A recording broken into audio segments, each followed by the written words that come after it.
episode 123 of Coffee and Co-Read, your source for all things literary with Catherine and Kristen, where we believe there's nothing better than a hot coffee and an awesome book. Join us for our virtual book club where we take one book a month and dive into all the drama, adventure, and romance we can find. Hi, Catherine. Hey, Kristen. So, it's time. The time has come. Yeah, we're doing it. We are doing the tandem read of Sarah J Maas's Empire of Storms and Tower of Dawn.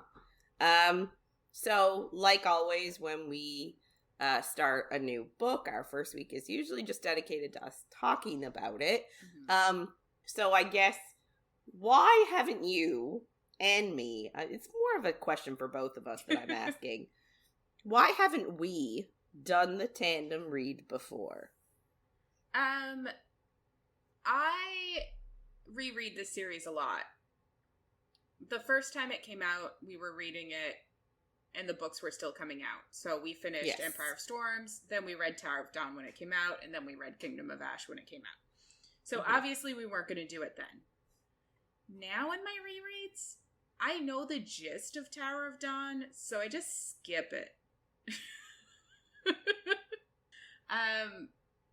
Yeah, and also, like, even getting ready for this, the tabs I had to put in my books to be, like, go back and forth, like, there's a lot of jumping around, but I will say, I should look up who came up with, like, this specific one that we're doing. I think they're all pretty similar, but it does feel very SJM where the breaks are.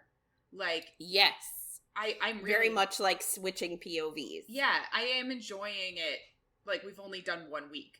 But I am enjoying where it does switch, because it's like, I feel like if Sarah J Maas were to have written both of these books together, she would have switched them the same way. Obviously, as we go on, I don't know if I'll feel the same or not. I guess we'll wait and see. Like, one of the 9 weeks is just Empire of Storms, which I just think is kind of funny that that's how it happened. Yeah. But, yeah, it's just... I like the way it's done so far, but I feel like there's just so much you have to think about to just, like, make sure you switch your book. Or if you're listening to an audiobook, which I usually listen to your parts, I'll be, like, halfway through the next chapter, and then I'm like, shit! I wasn't supposed to listen to this one. But, yeah, I honestly think I've only read Tower of Dawn once or twice since it came out, so... That's the main reason. What about you? I guarantee you I've only read Tower of Dawn once. One and done, and I'm like, I never need to see Chaol again. We know that's not true, but still. Yeah. Yeah, like, it's about the same. Like, that's why I said, why have we not done it before? Because it's like, you know, we're the same. Yeah. I don't like Chaol. I don't want to read his book. I feel like I just want Aelin all the time. Yeah. So I actually feel like this tandem read is going to help me with Chaol's book, because I don't have to read the whole thing at once. Mm-hmm. I can just read a little piece and then jump back to our main sort of cast, if you will. Yeah. And I think the other thing, too, is, like, we definitely dislike Chaol more than some people. But... we were positioned to, I think, based on when the books came out. Because obviously the end of Empire of Storms is devastating. And then you're expecting the next book to be a continuation, obviously. Why would you think it would be? And to solve that. Yeah. And then she comes out and gives us Tower of Dawn. So, like, we go into it already pissed. So, like, how are we ever meant to even care if Chaol is decent or... anything, because we're just so pissed that it's not Kingdom of Ash. So, like, I feel like maybe this will give me some more grace for him to be able to, like, read it in not an angry state. Like, I just feel like we never had a chance to like him. Yeah, because he's a pretty terrible person up until Queen. Like, I mean, he's all right in Throne of Glass, I guess. Like, he's terrible at the beginning, but he warms up. Yeah. And then, you know, Crown of Midnight. Crown of Midnight, thank you. God. Crown of Midnight, we like him until we don't. But we don't really like him. We just sort of tolerate him until we don't. Mm-hmm. And then Heir of Fire, he's pretty bad. Yeah. And then, like, Heir of Fire, he's pretty bad. And then Queen of Shadows, he's the literal worst. Mm-hmm. So, like, and now we're reading Empire of Storms, where he's, you know, again, like, if we just read Empire of Storms, he's not in it at all. Mm-hmm. Then by the time Kingdom of Ash comes around, like, he does get better. Yeah. I get a lot of people being like, oh, he's a human, he grows, he matures, he becomes a better person. He does. Yeah. Do I care at this point? No. But see, I think it's because of when the books came out. I think we were positioned to hate him. Like, yes, I know, we were conditioned. Yeah.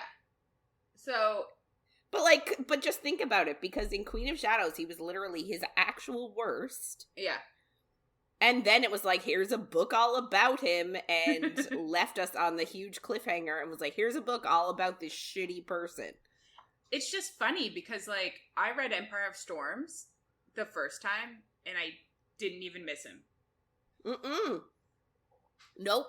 Not even a little bit. So, like, yeah.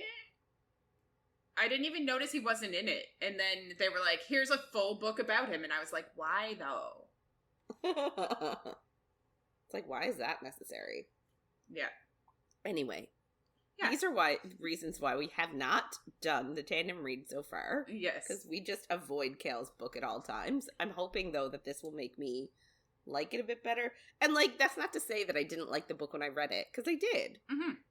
You know, like, I did appreciate it once I'd read it, and we get some very key information for Kingdom of Ash. So, like, I get why we needed it. Yeah, no, and I do too. And I liked the twists, I liked what was happening, like, all in all, I enjoyed the book, but there was just an overhanging shadow of, like, why am I reading this, and not what I want to read. So, yes. So, that's really it, I guess, for the preamble. But just a heads up, this is not a spoiler-free zone, and things might get saucy. And obviously, you should have read both books, because there's a lot about both books in this. in this one. So, or you're doing the tandem read along with us and have read where we've read to. Yes, exactly. So, this is our first week. It's all a lot, but we're doing Empire of Storms chapters 1 to 5, and then we're doing Tower of Dawn chapter 1, then Empire of Storms chapters 6 to 8, Tower of Dawn 2 to 3, Empire of Storms 9 to 10. So this will be posted on our Instagram, and it's also, I think it's just the main one. When you Google it, you'll find it. So if you, you should be able to find it online, and you can follow along with us. And we'll denote, like, we'll tell you when we're switching between books. Mm-hmm. Normally we don't talk about, like, chapters when we're going from chapter to chapter and stuff, but because we're swapping books, we will mention, hey, we're doing a book switch now. Yeah. So, Empire of Storms actually starts with a prologue. And the prologue is the, like, original Erewhon battle against Elena and Gavin, and it's actually from Elena's point of view, and they're super outnumbered, and Elena and Gavin don't have much hope, and Gavin wants Elena to run, and she is Fae, so he's like, you could live on for centuries or millennia, like, you could fight later, everyone here is gonna die, so you should leave. And obviously she's not gonna leave him, because they are in love. All the fires end up going out, and they know that Erewhon is there for the big showdown, and they know he won't wait till morning. So Elena says that they won't win this war, but they can delay it, which is our first hint at whatever plan she has that affects our characters in this time. So she says her plan is to sneak over and get caught and then be brought to Erewhon to deal with him. But Gavin says that he'll kill her before she can do anything. So she tells him she needs him to come as a distraction. And basically, we're assuming that he would just kill Gavin and then she'd do what she needs to do. So, like, it's a real shitty plan and everyone's gonna die. Well, that's the thing, right? It's like, the way she's like, oh, I need you to come with me and be a distraction. At first, when you read it, you're like, so you're just sacrificing him? But then she's like, no. All of these soldiers that are here, like thousands of soldiers that are here with us, they will all be murdered and killed. Like, there's no hope for any of them. Yeah, it's a bit... I guess, like, if everyone's gonna die anyway, they may as well try to do something else. And it kind of humanizes... I keep using this word when they're Fae, and I don't know what other word to use. But the same thing happened in the last book, but it kind of humanizes Elena's point of view, because, like, obviously it's easy to be pissed at her later on in this book, and also in the earlier books. Yeah. So yeah, Gavin tells her that apparently Erewhon can't be killed. Their father's oracle told them, which is interesting, because, like, in this time we don't really have oracles, and oracles kind of remind me of another SJM book. And it's just something that, like, I didn't really put together the first time. But she says that, like, they can trap him. And yes, he could get free again, and it's putting off the war for someone in the future. But Elena says, like, hopefully in the future they'll be better equipped to fight together with Fae and humans, and, like, they'll be able to win. Yeah. Which is funny, because it's the complete absolute opposite right now. Like, the king just took out magic. This is not the time to try to put Fae and humans together. Elena also says they can never tell anybody what they're doing. And Gavin is just like, okay, cool, we have to go right now if we want to get this done.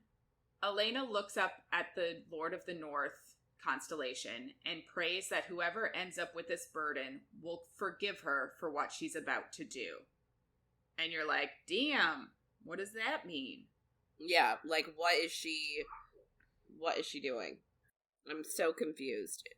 Yeah. Because it sounds like she's doing something really terrible. Yeah, and, like, obviously it's going to come up, and it does, but much later in one of these books. So we actually start off in Elide's point of view, and it's been weeks since Manon left her in the forest, and she's still traveling, and she's had a hard time. She ended up getting sick because she didn't know not to drink, like, stagnant water, basically.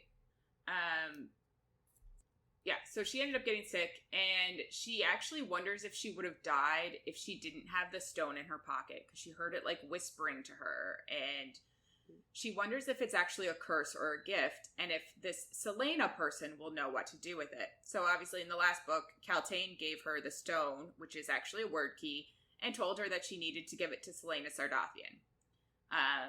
Who Elide doesn't know is actually Aelin. So did Kaltain know? I don't know. No, she didn't. Yeah. Kaltain didn't know that they were the same person. She was just giving it to her because Selena had promised to make them all pay and also given her a cloak. So Kaltain said that it can open any door. So that's all Elide really knows. She doesn't even know it's a word key, so... So she's trying to find some berries because obviously she needs to scavenge for all of her food and some water before it gets dark, but she senses something and the forest goes silent and she hears booms and she can tell by, like, the way they sound that it's actually two wyverns and obviously Iron Teeth witches with them. She feels a female hand touch her shoulder to stop, and this is a common thing with her, that she, like, has always felt a female presence, like, guiding her in her life, and we kind of get a bit more of it going through this. Yeah, and it's funny because, so her partner in crime that we will meet momentarily, he also feels like a presence, like, a hand, like an imaginary hand touching his shoulder and sort of, like, giving him direction. So it's interesting that our two people with imaginary friends end up meeting. Yeah. That's all I'll say. Imaginary friends. I like that. I mean, what else could they be, Catherine? Yeah. They're imaginary friends. It's true.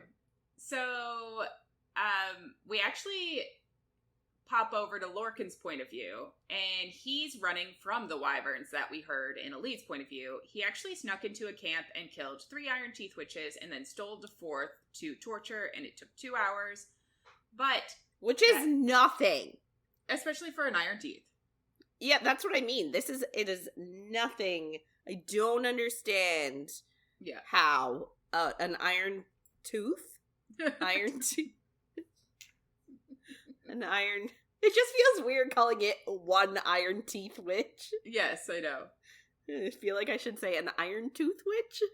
Yeah. They have one solitary tooth. One little fangy. Yes. Do you think when they're babies, they've got they get their iron fangs the same way babies get their baby teeth? And they lose their baby teeth and then their little iron fangs come out one at a time? I hope so. It would be really cute. Sorry, I know that's it'd be so much worse if your baby starts biting. You'd be like, no! That's true, yeah. Breastfeeding would be a nightmare. Oh my god, you'd die. You would literally, not even just figuratively die, you would literally die. Yeah. So, the witch that he tortured basically told him that there are 2 groups of witches, one in Morath and one in the Farian Gap. And they're just getting ready to basically take over and destroy the resistance. She didn't know anything about the word keys, so he just killed her. And now, I guess, anybody that was left in that coven is hunting him. I also think it's really funny that, so he discusses the word key in his pocket all the time. Yeah. And it's like, dude, that's not a... And it took me a minute to remember, he's, the thing he has in his pocket. Because he never, he skirts around it a lot. He calls the hateful thing in his pocket and, all this stuff. It took me a while to remember that, right, he still thinks that he has the right amulet of Orinth with a word key in it. And it's no, dude. You do not. Because then he, senses this, darkness from Elide, not realizing that it's a word key because he doesn't understand how word keys feel because he doesn't actually have one. And it's just comedy. It's comedy gold. It is comedy gold. Gallivant. Comedy gold. You're killing it. Love it. So we're still in his point of view. He's actually watching Elide, which is kind of funny. And she's wearing witch leathers. And she smells like a human, but there's something else. And like you just said, it's the word key that he's smelling, but he doesn't recognize that. But he does recognize the smell as Valg based. Not that I think he knows Valg. I don't know if he knows for sure that they're called Valg or not, but it doesn't really matter. He knows that, he decides that she's likely possessed, like other people he's murdered. Yeah. So he plans to, watch her for her weaknesses and then torture her. Amazing. Yeah. And then we what just a cool guy. Yeah, cool guy. And then we just go to Aelin's point of view. So they're currently camping, and she's, just playing with her water magic again a little bit, and little folk have been watching them and leaving gifts for them. Since they've basically gotten into, I guess, the country of Terrassen. So they left her a crown, which she actually gave to Evangeline. So the next day they left 2 crowns so that they could have one each, which is cute. And they left a hawk replica of Rowan's form, which, he's kept because it was so cute. Which I just love. I love the little folk. I know, they're adorable. Yeah. Aelin and Rowan haven't really had any alone time because they are just camping in the woods with a whole bunch of other people, including a child. And they're struggling with it. And the sexual tension in the beginning of this book is just like, you could cut it with a knife. A butter one. Yes, there is so much. So... But, like, can I just say, though, I think this whole, like, he's like, ooh, I want to wait and bed you properly. I don't want to do it up against a tree or anything like that. Mm. Like, take it where you can get it, man. Yeah. Like, what? Why is a bed necessary? Beds are overrated. It's true. It's also just like, what? Yeah, I don't know. I'm like, there's so much sexual tension. They could easily just deal with it right now. Mm-hmm. So yeah, he actually, like, sneaks up behind her, and he's, like, nuzzling into her neck and, like, kissing her. And I'm like, do something more. Do something about it. Yeah. But apparently they have been staying away from, like, inns and shit because, the king's soldiers are currently in the process of leaving Terrassen because Dorian, as the new king, like, decreed that Terrassen is, like, free and, like, all the occupation soldiers have to leave. So, Dorian, good man. They kind of have a little joke debate about turning a small pool into a hot bath. And they're like, we do have time. We're planning to meet the lords tonight. But Rowan's like, no, I need to scout. Which is, we're like, God damn it. This is all just to, like, string out the readers. It's not what would actually happen in real life. Mm-hmm. And yeah, he also says he's not going to take her against a tree the first time. And she, like, wants to snap his control and is, like, thinking of how she can make him just fuck her now, basically. Mm-hmm. And he tells her that he finds it hard, too. And then she, like, feels how hard he is against her back. And you're like, yes, of course.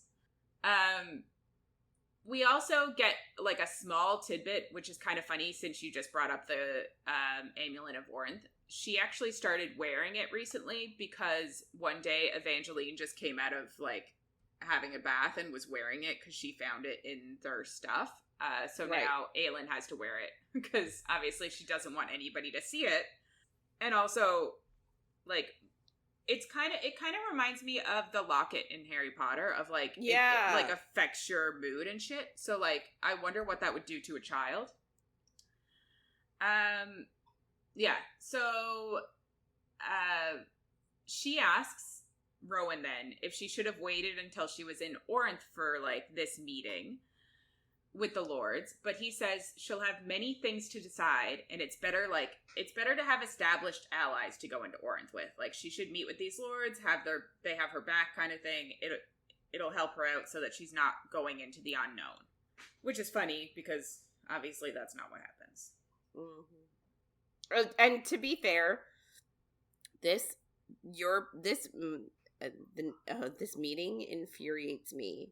Like, I can't even, honestly, I have to skip it, because I already know what happens. Yeah. I've read it a whole bunch, and it makes me so furious, like, I want to vomit. Yeah. I hate it. So, I'm glad you got to write about it, and I just have to listen to it. Yeah, the first time I read it, I was like, what the absolute fuck? And then I was like, I guess it makes sense, but it infuriates me. But we'll get to it when we get to it. So we actually jump over to Adian's point of view for, like, literally a small second.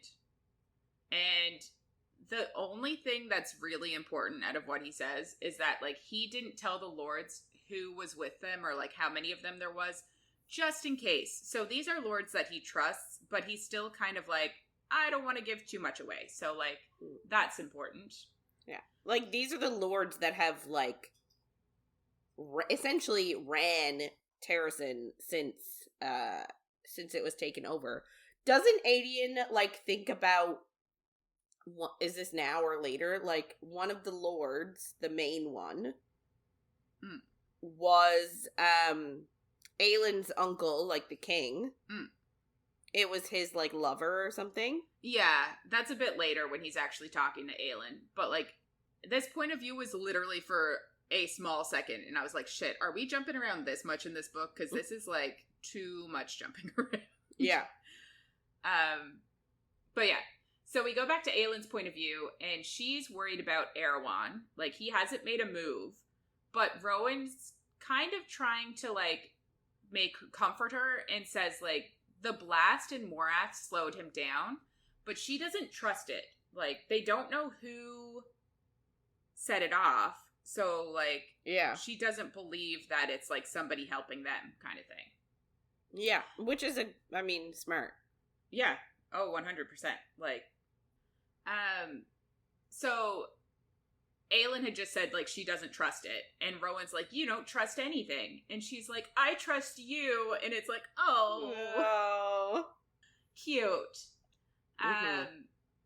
So then they, like, make out, and it gets hot and heavy, and, like, the rain around her starts turning to steam, which I just love, because she can't, like, she's so hot she can't control her power. Yeah, I just love it. She thinks, like, how this is new between them and their magic dances, and he tells her soon he just needs to get her somewhere safe first. And she knows, like, her safety is his priority because of what happened to Lyria, his mate, who died ages ago, and we heard about it in Heir of Fire. Mm-hmm. Which makes sense, obviously. So Aelin also thinks she's, like, struggling to keep a word in, but she thinks in her head, like, she's been in love with him for a long time, but it's very low on her list of priorities right now, which is fair. Which I don't get. She's been in love with him for a long time. How long have they been, like... I don't think it's been that long that they've... It hasn't. And it's another thing with Sarah J Maas's books that are, like, everything happens. Like, this whole series is less than a year or some shit. It's, like, 11 months or 10 months or something. And you're like, you haven't even known each other. You can't say you've loved him for a long time. You haven't known him a long time. Exactly. But I think that's just, like, a little tidbit. Aelin looks around at, like, the group of people with her, and she thinks, like, this is her family and court, and she's on her way back to her kingdom. And she thinks how, like, she never thought that she could actually have this in her life. And then she sees that the little folk have left her a wyvern. Like, I guess they rendered a wyvern out of sticks and shit. So that's interesting. Yes. So here's my question. Yeah. So when Lorcan killed those witches, they had their wyverns. Do you think the wyverns are trained to, like, go back to the keep without their riders and get new riders? Or, like, do you think then they, like, roam the land free of their, like, loyalties and just, like, go around killing who they want? I kind of assume that it was a coven of witches, so 13, and that the other witches would have to, like, wrangle the wyverns and bring them back. Because, like, it's always about, like, how uncontrolled they are. Like, there's no way they have that recall of just going back. Yeah. But it would be really shitty, because, like, then everybody will know that they're there. So we go over to Adian's point of view now, and Rowan has gone twice to look for the lords, but he hasn't seen them. And Aelin thinks, like, in their travels, they've been hiding, so he doesn't know how many magic wielders are around. They did see one little girl playing with magic at a water fountain, and everybody in the, like, town was watching. And they know that, like, everybody thinks that magic is back because the king is gone. So people realize, like, the king is the reason that magic disappeared, but they don't know exactly how. Yeah. Well, it's not like they could just, like, put it all over the internet and be like, oh my god, he had towers. Of Adarlan had towers? Yeah, so it's just like, oh, the king is dead, magic is back. People put that together, obviously, in their brains, and we're like, It's not correlation a or causation. Oh, you're so smart.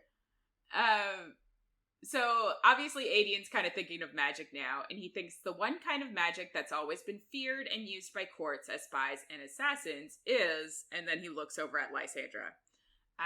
So obviously shape-shifting. And Lysandra is a snow leopard, and she's purring as Evangeline just, like, brushes her fur, which I just love. I love that she's, like, this giant, scary beast, and Evangeline's just brushing her. And, like, I know we have so many questions about Lysandra's form and how her magic works, but, like, I wonder, like, does she keep her human sensibilities as an animal? Because, like, it's just, like, her purring. So, like, is that, like, I don't know. I just, like, if somebody was brushing my hair, I don't know if I'd be like, ooh. I don't know. Like, is she appreciating it as a cat? Or is she appreciating it as a human? You know what I mean? Like, does she adopt the things that animals like? Like, if she were a dog and she was getting scratched behind the ears, would she be like, ooh, yeah? Yeah. I don't know. And I also think there's an element here of being touch-starved other than in, like, terrible situations because of how she grew up. So I wonder if, like, it's also any kind of physical touch is something that she as a human would enjoy too. So I kind of feel like she'd be the type of person that her love language would be touch. You know what I mean? Yeah. But yeah, there's so many different elements in it, and we really don't know anything. Adian says that Lysandra's been experimenting with different forms, and she hasn't been a human much at all, which he actually thinks is because of all of the horrible things that she was forced to do as a human. So he's not really surprised. But he does know, like, she'll need to be a human soon when she's introduced as a lady of the court. He also, like, we kind of jump around a bit in people's brains for this part, and it's like the beginning of the book. Obviously, we're trying to establish everything, so it's just normal, I guess. But Aelin gave Adian back the sword of Terrassen that he had before, and she says because he deserves it the most. And he kind of, like, doesn't really know how to feel about that, but she also has, I think her sword's Goldrin or something. I can't really remember how to say it. Yeah, Goldrin, I think. Yeah. So, it's just interesting. But he also thinks, like, he can tell that she's exhausted and thinks that she deserves a break. And the Bane is currently outside of Orinth waiting for his word, and they can actually use the money that Aelin got this spring to pay for another army to march behind them. So, like, they're in like, not great situation for a war, but it's not awful either. Yeah. He also thinks, like, he knows that Aelin has fought her whole life, and that she's not going to want to, like, pay people to die for her or watch Adian get hurt for her or any of that. So he knows that she's going to find that hard, but it's going to be, like, her first test as a royal, as a queen. Adian then asks her if she remembers what he told her about the lords, and it's really, like, an Anastasia moment. Yeah. So, like, it's really an Anastasia moment of, like, you know that song when they're, like, testing her on the royal family in the Anastasia movie? It's really, like, it's almost like that, except for Aelin's not really having any of it. But yeah, it's she's pissed about it. Yeah.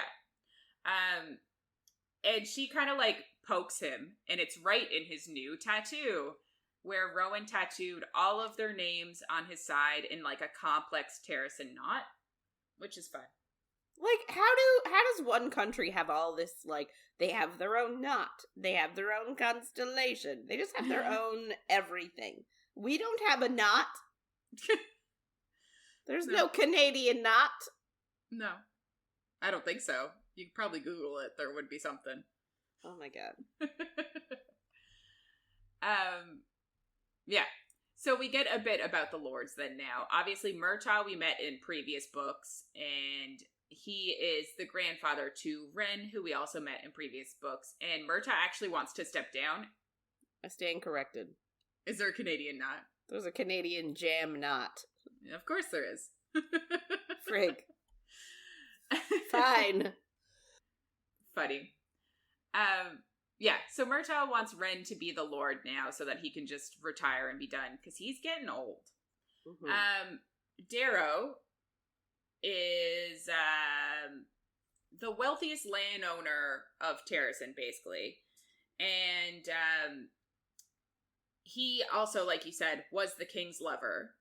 And now, after all of that happened, like, the king died, and he's the only one that was really looking out. Like, he's a bit of a hard bastard now. And he's, like, obviously this is a bit of, like, oh, that's what's gonna happen. He's gonna be a piece of shit. But we're just getting the start of it. And Aelin realizes, though, like, he's the only reason that Terrassen survived as well as it did during the occupation. So he has some gratitude for him, too. Mm-hmm. So we kind of get that it's, like, it's go time. So Evangeline and Fleetfoot get inside of the fire, which, like, just circles them to protect them, which I love. And then the rest of them kind of stand around the fire.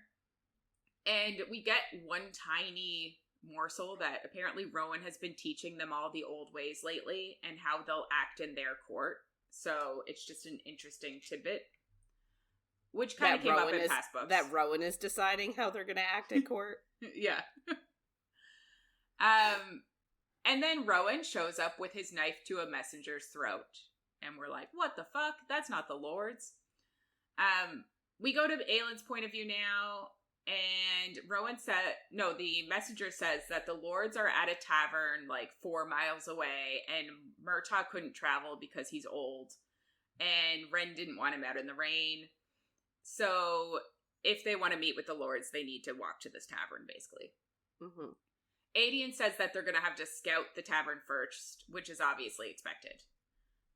We actually jump over to Manon's point of view now. And her grandmother has just arrived in Morath. And she brought her own, like, coven to watch over her. And she also brought the dark-haired witch who warms her bed. So this is likely an extended stay or a forever stay here. Like, there's obviously something on the go. She's staying a long time. Her grandmother asks to be taken to the Duke. And she also asks if Manon has anything to report. But Manon just says no. And looking at her grandmother, all she can think about is how Manon treated Astrid in the past and, like, how she didn't know about it and nobody told her. And it's giving her a different way to look at her now. Her grandmother asks her if she knows who blew up Morath, and she just says no. But her grandmother says that's convenient since Manon was complaining about the breeding program, which, like, it is convenient. Mm-hmm. And Manon can feel the 13, like, stiffen around her, and she knows that, like, they are defying her grandmother, technically, and they could all be punished for it. But she tells her grandmother that she heard it was the Duke's pet that did it, but it's just a rumor, so she didn't really want to, like, be telling her rumors when obviously they can't prove it. So they get to the council room, and Vernon and a golden-haired young man are there. And the man turns around, and he has golden eyes. And Manon just, like, instinctively steps in front of her grandmother to protect her. And Manon asks who he is. And when he speaks, like, the tone and the demand in his voice, she realizes immediately that it's somehow the Duke, which is obviously not what you'd expect in a human, to just change bodies. Yeah. But the Duke says that he grew tired of wearing that sagging meat, and his enemies now know who he is, so his allies should know too, which is interesting. And then Vernon says, Lord Erewhon, let me fetch refreshments for the matron. And Manon realizes that, like, not only is Vernon giving them some respect now, which is different than how he normally acts, but he also gave them the Duke's real name, Erewhon. So he's like working with them ish in a weird way. Yeah, like he's giving them information by saying his name, but also being a lot more respectful in front of Erewhon because it's Erewhon. Yeah, and, like, there's a bit of a, like, he was always against Manon and would, like, try to undermine her and shit. And now it's a bit of, like, it seems like he realizes who he's actually working for, and he's like, oh shit, I'm in over my head. Yeah. Like, there's kind of that vibe to it. So the plan that they kind of go over is Erewhon is sending Manon, Iskra, and the witches in the Farian Gap to take back Rifthold. And Manon asks, what about the prince? But obviously in her head she thinks king, because Dorian is the king. And Erewhon just says, bring him back alive if he lives through the battle. And you're like, eee. So they talk about, like, other allies and stuff, and he says after this battle, he wants the men of the Silver Lakes to have their boats on the water. But they haven't really allied with him yet, but he knows that, like, after they see his might and the wyverns and the witches, they will. And she asks about Belhaven, but apparently he says, like, there's no threat from Belhaven because they love gold. And I think in Assassin's Blade, a tiny bit of a spoiler for that if you didn't read it, but in Assassin's Blade, in the last story, I think it was, like, the ruler of Belhaven that kind of turned on Selena. Do you remember that? The last story in Assassin's Blade was that bitch who was like, you need to kill my husband. He's got slave trades and shit. Or ex-husband or something. And then, anyway, she ended up killing him, but he ended up being the good guy, and then this person was evil. Yeah. I think she's the ruler of Belhaven, so she's the one that, like, loves gold and shit. Right. So she's still allied with them. And Melisande have no money and would have no allies when Rifthold is gone. So, like, they're not really worried about that. And Eilwe is in shambles, and Terrassen also has no money. So, like, anybody that would go against them likely won't. Manon kind of says, like, they shouldn't unleash everything because it could upset their allies, and they should send a decree ahead of them to let their allies know that they are liberating Rifthold from Dorian. And, like, just to change the narrative, like, not just to go in and, like, trash everything and look like the bad guys. Yeah. And it's pretty smart. It is pretty smart. And Vernon agrees with her and says that she has a point, and Erewhon agrees and tells her to destroy the glass wall because it's, like, it's a symbol of Aelin's power, obviously, so, like, they want that gone. So the 13 are getting ready, and Miss Manon says they need to go to Rifthold and leash Iskra. That was hard. And she tells the 13 to leave the prince for her and to stop anyone from killing him. And we're like, is this so that she can bring him back, or is this something else? Yeah. Why? Yeah. Why do you want him? Exactly. So Manon pulls Ghislaine aside, and we've kind of heard from her a bit before. She's, like, the historian. She's the scholarly one. Yeah, and she went to, like, human schools, and she has a bit more humanity to her. Yeah. But she asks Ghislaine what she knows of Erewhon, and she's like, briefly, like, I don't need too much information, which is just kind of funny. But she says that Erewhon was one of 3 Valg kings who invaded at the dawn of time, and his brothers were either killed or sent back. But he fled Maeve and Brannon and regrouped until he noticed that King Brannon's light was dimming. And at that time, he attacked, and legend has it that he was defeated by Brannon's daughter and human mate. So that was AKA literally... the prologue. Yeah, the prologue. And obviously something went hinky there, so I'm sure this will never come back. Well, and especially since, like, we know that wasn't he hidden, like, in a tomb? Under Morat? Yeah. Yeah, right? So, like, he was hidden in a tomb, and that's how the King of Adarlan and the Duke Parrington found him. Mm-hmm. Yeah. Right? So, Yeah. So she then goes over to the mute blacksmith that we've met in the last book, and he gives her armor, and she says it's beautiful and terrifying. And then once she has her armor on, he gives her like a black crowned helmet that has like spikes on the top, and it just reminds me of the ring wraiths in Lord of the Rings. Yeah. I love it.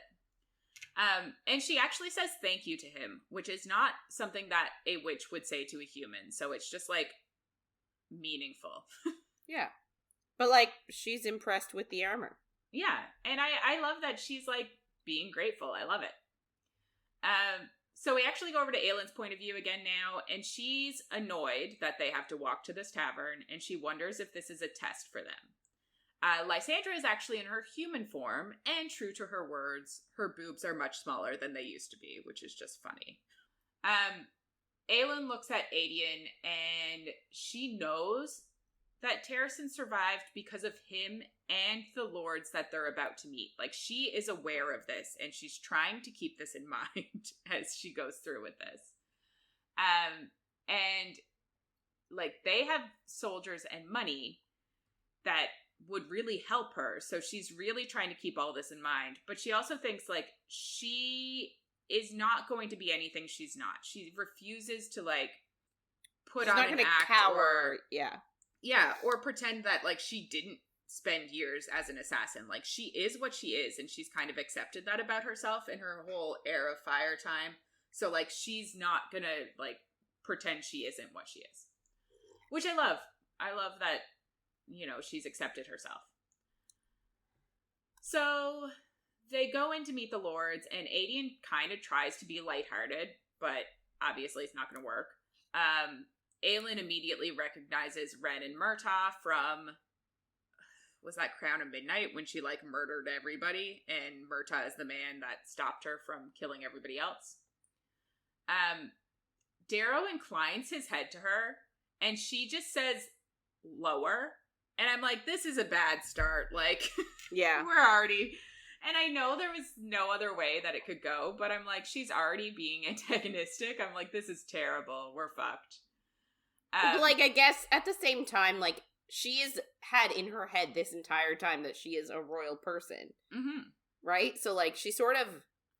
I do think that it was wrong of her to sort of come in and sort of expect everyone to be like, oh my god, the queen! Yeah. And, like, all be, like, really happy and... Happy about it. Yeah. But I was hoping. Fuck. I know. That's what I wanted to happen. But yeah. Murtaugh does bow completely and says that it's his fault that they changed the location, and then Rowan pulls his hood off and everybody just goes silent because they're like, ooh, a female. Ooh. Except for it's more of a scary silence than a hot silence, but I can pretend. Murtaugh tries to, like, settle everyone and, like, be a calming, like, mediator. But, you know, that's not what's going to happen in this meeting. Aelin looks to Ren, and she knows he's pissed. And she... Why is he pissed? Because he's figuring out who she is now, and that she's Selena Sardothian. Oh, he only just figured it out. No one told him. And, like, she tried to kill him not too long ago. Yeah. And killed a whole bunch of his men that were rebellion. I mean, so they kidnapped her boyfriend, so... Well, exactly. Serves and, like, them orchestrated right. Nehemiah's death. Like, they weren't in the right. But I think he's just pissed at the realizing that they're the same person. So... Yeah, Aelin tries to keep thinking in her head, like, humility and gratitude. And she should try. And you're like, I love her so much just because that is not her. She doesn't have those traits. Like, it is what it is, but she just doesn't have them. I think she has gratitude. I don't think she has humility. No, and I don't think she's great at showing gratitude either, which is an issue here. So she goes to sit at the table, and she actually looks to Ren, and she thanks him for helping Chaol this fall, and she tells him that Chaol is on his way to the Torre Chesme to heal, which is funny, because if you don't do the tandem read, you're just like, oh yeah, cool, he's gone. But if you do the tandem read... This is all we need. Yeah. Yeah, but with the tandem read, it builds nicely. I like this order. Yeah. And Darrow just kind of cuts in and he's like, who are you talking about? How do you know each other? Like, don't leave me out. I'm a grumpy old man. And he's saucy about it, obviously. And Adium tells him to watch it. And he asks if Aelin will set him on fire if he doesn't.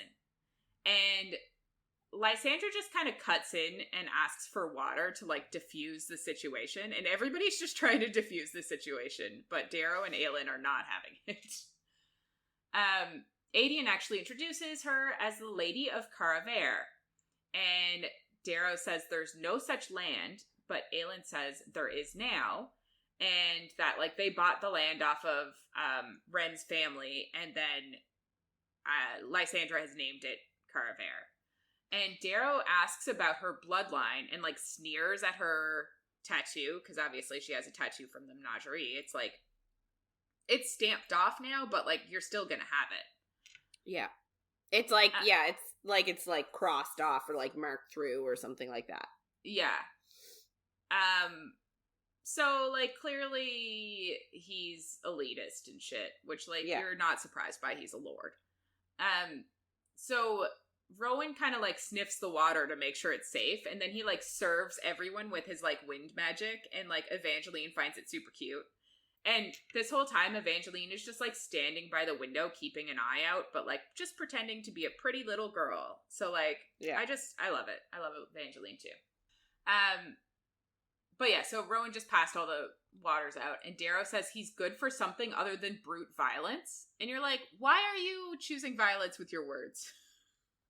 Choosing violence with your words. Yes. Aelin says, like, if they are interrupted by unfriendly forces, Darrow will be glad for that brute violence. And he asks about her skill set, and if he should be glad about that too. And she's like, he knows she's an assassin. There's no, like, hiding any of it. Which, like, you never would be able to do. She kind of tries to get back on task, and she says, like, she and her court wanted to meet them, and he scoffs at her saying court. Because he says she isn't a queen, and she says she doesn't know what he means, because, like, she is a queen. Like, that's what she came here as, the queen. Like, what does he mean? And he says that the rulers need to be approved by the ruling families of each territory, meaning the lords, and they are currently looking at other options. And she's like what? Like you? Which is, you know, he's been the one ruling for the last 10 years or whatever it was.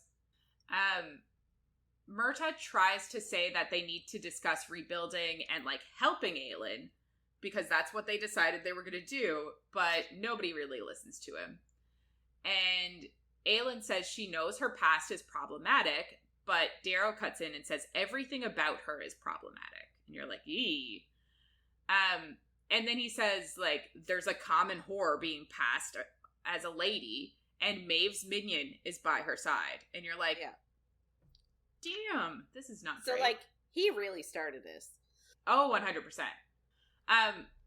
Rowan speaks up then and asks if Darrow is implying that he took the blood oath with dishonor. And Darrow is just disgusted that Aelin gave Rowan the sacred oath. And it's like, Adian, what do you think about that? And, like, because obviously in Terrassen it was always that it was only one person took the blood oath, and, you know, Rowan took it, and that was a big issue last book. But they've kind of figured themselves out. Rowan kind of cuts in again and says, like, if he was just looking for a crown, he would have picked a more peaceful kingdom. And you're like, yes, obviously. Like, this is the worst kingdom to go after or swear to if you just want power and money. Yeah. And he also says his brother and sister in the room wouldn't let him live if he had ill will towards Aelin or her kingdom. And Aelin sees, like, Lysandra puff up with pride at being called, like, his sister in this court. And it's just, like, such a, like, after her being, like, demeaned by Darrow. It's just such a sweet moment. Mm-hmm. And Darrow obviously is trying to get people to be pissed or something, because he asks Aelin why he's so quiet when the prince stole his oath and his princess is an assassin who appoints common whores. And Aelin is just done. She's done with it now. Like, she was okay with him insulting her, but not her court and the people with her. And Darrow says that maybe if they had, like, agreed to Aelin and Aelin being betrothed, Aelin could have been recognized by Wendelin, but they refused that, probably on Maeve's counsel. And it's just like a bomb drop of, like, apparently there was a plan at some point that Aelin and Aelin would marry, and they have never heard about that before now. So it's just like a moment for them that they're like, ew. Yeah, icky. Yeah. But it does make you wonder if Maeve stopped it because she was worried about, like, what their offspring's powers would be. Because, like, obviously Aiden is super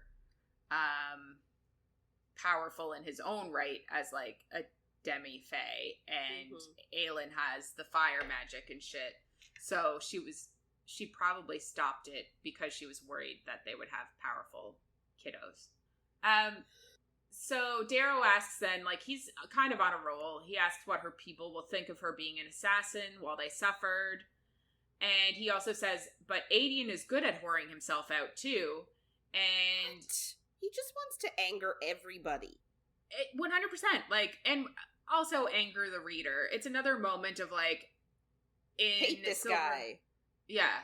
But in Silver Flames, when they were all, like, calling them bitches and wanting to rape them, like, you're like, of course, we need to hate these men.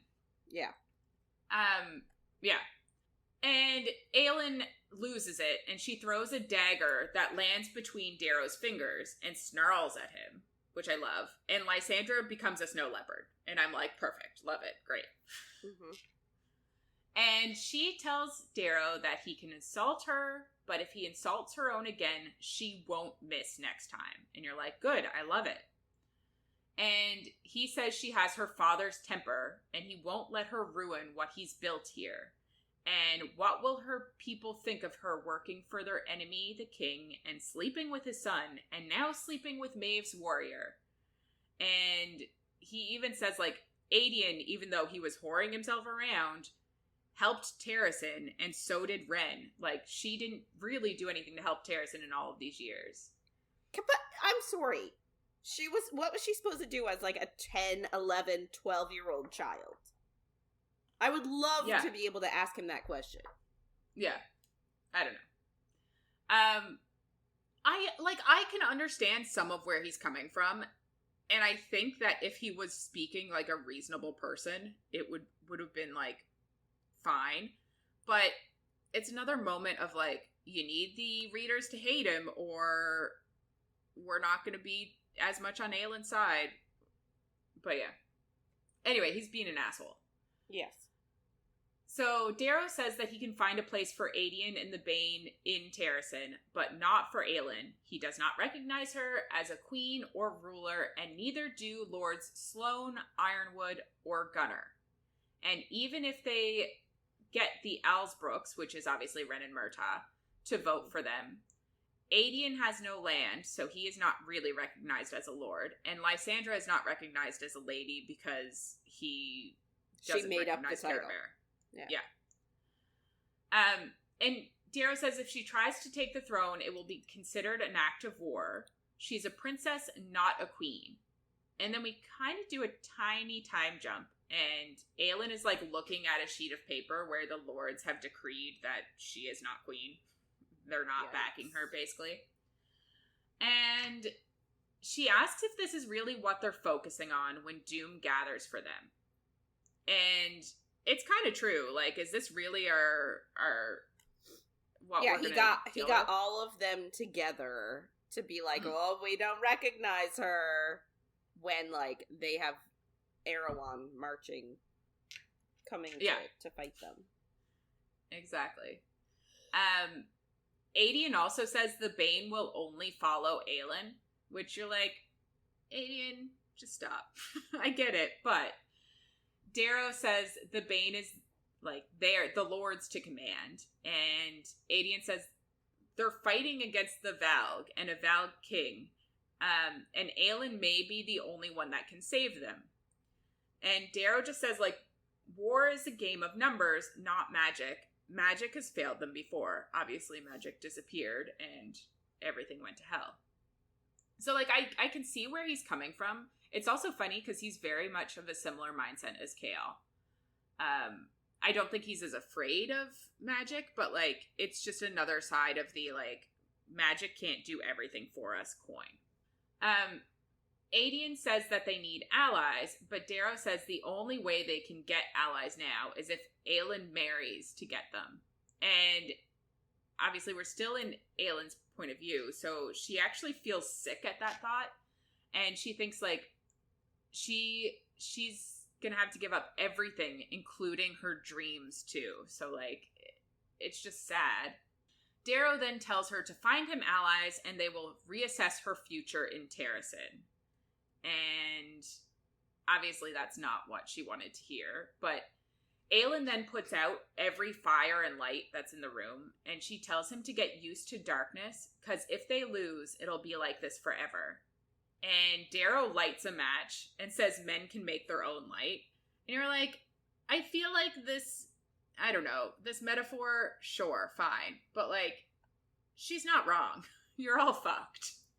Yep. She then, like, turns to Ren and says that, like, he has a spot in her court for what he did for Aelin and Nehemia. And Darrow cuts in again and says that was a waste of life. A princess actually dedicated to her people who fought until her last breath. And, like, he's about to go on, but Rowan actually cuts him off and says if he continues, he will gut him. And, like, obviously Rowan is terrifying, so Darrow actually, like, blanches at that and is like, oh shit, I went a bit too far. But obviously because Nehemia and Aelin have a past, and it's devastating. Aelin then, like, grabs Aelin's dagger and says they'll take their thoughts into consideration. They go to leave, but Darrow's messenger rushes in to tell them that Iron Teeth from the Farian Gap are going to sack Rifthold, and they'll be there by tonight. So there's literally nothing that this group can do. Like, they've been traveling for days to get here, so, like, they can't get back in time. So we kind of jump outside, I think, and Aelin is telling Rowan not to let Dorian be taken or to get caught himself. And Aelin thinks of the vials that Aelin gave to Rowan earlier. So, like, you know, it's that whole, like, you have poison. If you're caught, you need to kill yourself as opposed to, like, go through it. Yeah. And Rowan says he'll save Dorian, because Rowan is obviously the only one that can get there. Like, if he turns into a hawk, flies, and uses his wind magic, he can get himself there, hopefully in time to save Dorian.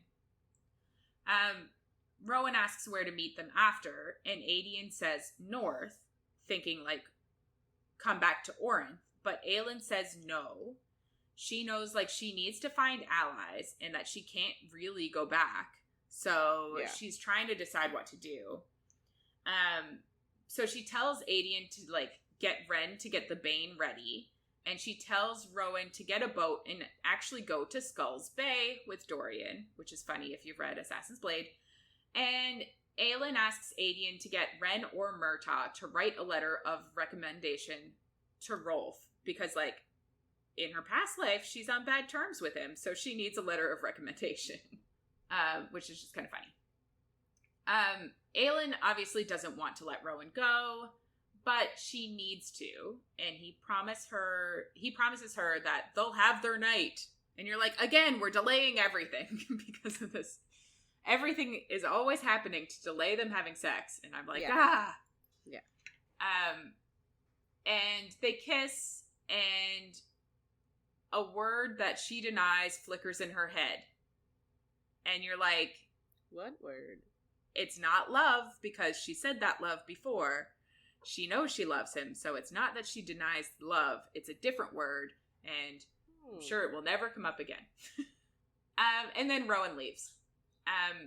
Adian comes over and tells Aelin that Lysandra wants Evangeline to stay with Murtaugh, but, like, Evangeline doesn't want to be left behind, obviously. So Aelin goes over to talk to her, and she tells Evangeline that she's a part of the court and answers to her, and that she is wise, brave, and a joy, but they are headed into a dark place, and she needs Evangeline to take care of Fleetfoot because he can't go there. Which is sweet, like, giving her a task, and, like, it is one of the only ways to get children to do things. Yeah. Yeah. But she tells her to watch over Fleetfoot and to work on the miserable old men and to win her back her kingdom. So Evangeline agrees. And it's just a cute moment, but it's also, like, meaningful later. Yeah. So Murtaugh gives her a letter, obviously, of recommendation to Ralph, and says Darrow means well, and Adian just says he has limited days, but Aelin says they are not going to kill him, because she knows that if he dies, he likely has something in place to keep them out of Orinth, and Murtaugh is just like, yeah, obviously. Yeah. So, like, they can't just kill him to get their way. Aelin cuts her palm then and makes a blood promise that if anything happens to Evangeline, they will all burn. And she looks to Murtaugh and says this will be his test. And he agrees, and he says he'll keep her safe, and he says he's not going to lose another grandchild, basically. Like, Murtaugh's a good man. I like him a lot. Darrow kind of sees some of this and is like, what, you're threatening people already? Like, what the fuck? But she makes him a blood promise, too, that she will not hold this all against him, and when he calls for aid, she will come. And he asks her where she's going, and she says she's going to call in old debts and promises, and to raise an army of thieves, assassins, commoners, and exiles. So I just liked her little speech there, that she's, like, not going to hold it against him, like, being the bigger person. Oh, 100%, yeah. I'm grudgy. So they get ready to leave, and she goes over to a tree because she notices, like, the little folk left her something there. And she thinks back to the wyvern that they left, and she thinks it was, like, a warning of the attack. Yeah. The little folk knew about it. So they've rendered Brennan's tampon. Jesus Christ.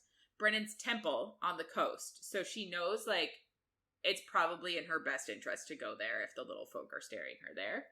Mm-hmm. And she gets ready to follow along and do what, like, the little folk are suggesting. And as the others gather their horses, Aelin looks up and she sees, like, a stag in the woods, the Lord of the North, watching her. Basically, she feels like telling her goodbye, and as she leaves, she's crying. So, we jump over to our first look of Tower of Dawn, Chapter 1. So, Chaol has been on a ship for the past few weeks as the new hand of the king. Woo woo. And he just, like, there's a lot of self-deprecation in this first chapter in Chaol's head. He just, like, hates the sound of his wheels on the planks of the ship, hates the sound of his wheels, like, echoing in the palace when he gets there. He just hates the sound of his wheels everywhere. Yeah. So he's currently wheeling into the palace. I don't know what it's called, but the ruler there is not called, like, the king. They call him the Kagan. And the capital city of the southern continent is called Antica. Antica? Antissa? Antica, I think. Antica. In the audiobook. So, apparently it's like this grand palace that they're in. There's tiled floors, and it showcases the southern continent's history. And we sort of get a little bit in that, like, there was a warlord who unified, like, it used to be, the southern continent used to be all these different, like, tribes and different, I guess, provinces or territories, and then a warlord came along and unified all of them. And now they're, like, this vast empire that rules the continent with precision and clarity. So, like, they are, I'm gonna say happy seems like it. Like, the people are content, but it just seems like a very well-oiled machine. Mm-hmm. So Nesryn is actually pushing his chair, and she also does not look super happy. And he's thinking of, like, what his mission is here, and he's really regretting that he's in the chair. And, like, he just sees the guards in the palace, and, like, he wanted to be one of them. Like, he remembers having that job, and he wants it back. Mm-hmm. So, his two tasks here in the Southern Continent is, one, to convince the Kagan and his 6 heirs to help them in the war with Erewhon, and 2, find a healer in the Torchesme to, quote-unquote, fix him. And, like, a part of me is like, is this, like, anti-able-bodied, or, like, not anti-able, is this, like, pro-able-bodied, like, anti-disabilities, like, talking about fixing? Yeah, we kind of had this talk last book a tiny bit too, and it's obviously hard for us to comment on because, like, we don't have the same physical disabilities. But, like, it is very, like, I find the terms fix to be, like, off-putting, like, not very, like, it's not fixing. Like, that's a lot that you do sometimes hear from disabled communities, that, like, this is their lives, this is like how they live. It's not about, you don't just fix something. Like, it is very, I find the wording odd. Yeah, and, like, I know that, like, especially among, like, say, I've read a whole lot on the deaf and hard of hearing community, and, like, the discussion on, like, they don't consider themselves in any way disabled. They are a community. They speak, it's almost like they speak a different language. I'm not speaking for all of them now, just on the articles that I've read about it. And, like, they reject the term that they are disabled at all. Yeah. So, like, would you know, like, not that I've had in-depth conversation about this exact thing with people that are permanently in wheelchairs, but, like, I wonder if there's sort of a correlation there of, like, this is how they were born. Like, is it sort of an asshole thing to just say you're disabled? It's just they're different. Yeah. And, like, it's just unfortunate that our world was sort of constructed for the, you know, for one specific, like, body type, you know what I mean? Like, for somebody who is quote-unquote able-bodied. Yeah. As opposed to people that don't have the use of, you know, full use of their legs or whatever. So, like, it's just something that I thought about when I read this, is, like, by using that term fix, is that sort of a diss? Is that sort of... Yeah. Or is it not, because he used to be able-bodied and is now paralyzed? So, like, is it not the same? I think it's such a tricky situation in this one, too, because of, like, how everything does end up with him. Like, most people that are told that they're not going to walk again, obviously some people do. Like, some people are able to, through, like, surgeries, physical therapy, like, all of that stuff. They're able to walk again, but, like, a lot of people aren't, and that's, like, even this whole him going there to be able to walk again is a hard sell for people that just, there is no option for them, because we are not a magical society. We do not have those kinds of technologies, powers in place that, like, everybody who is disabled could be able to walk again, you know what I mean? It's just, it's a hard one, and I feel like it's maybe not handled as carefully as it could be. Yeah. Anyway, so he does say that he hates the word fix. Like, he hates that he's being fixed. Anyway, so, like, he's looking around, and he's looking at, like, the citizens and the servants, and he says that none of them seem, like, afraid, and everybody seems, like, well-fed, and I think he knows that all of the servants here are paid. None of them are slaves. So, like, it's just a juxtaposition between Adarlan and what Adarlan is right now and what he grew up with Adarlan as versus the Southern Continent. Because he was very like, oh, Adarlan's the best. And it's like, no, Adarlan is shit. Yeah. Sure. So, here in Antica, I guess the inheritance of the Empire is the Kagan's choice. It doesn't go in birth order. And it doesn't matter about the gender. So that usually means, if you've heard this podcast before, you know that I talk frequently about the movie and the book Stardust by Neil Gaiman. I thought we were getting another Princess Bride. No, actually, we're getting a Stardust reference now, because in that book too, the king passes on his crown to the child that is left, but they all have to, like, kill each other to be the last one standing. Yeah. So, to me, this reminds me of that, because it says, like, the Kagan chooses from amongst his royal children, so there's usually, like, a really intense rivalry between the children to see, to, like, prove who's the best suited to rule. It's kind of like The Cruel Prince we just read. Yeah, it is kind of like The Cruel Prince. Yeah. So it also says that, like, the Kagan is also required by law to have a document sealed away listing the heir they've chosen in case they die before they can, like, announce it, because I guess you leave it until, like, the last possible minute to announce.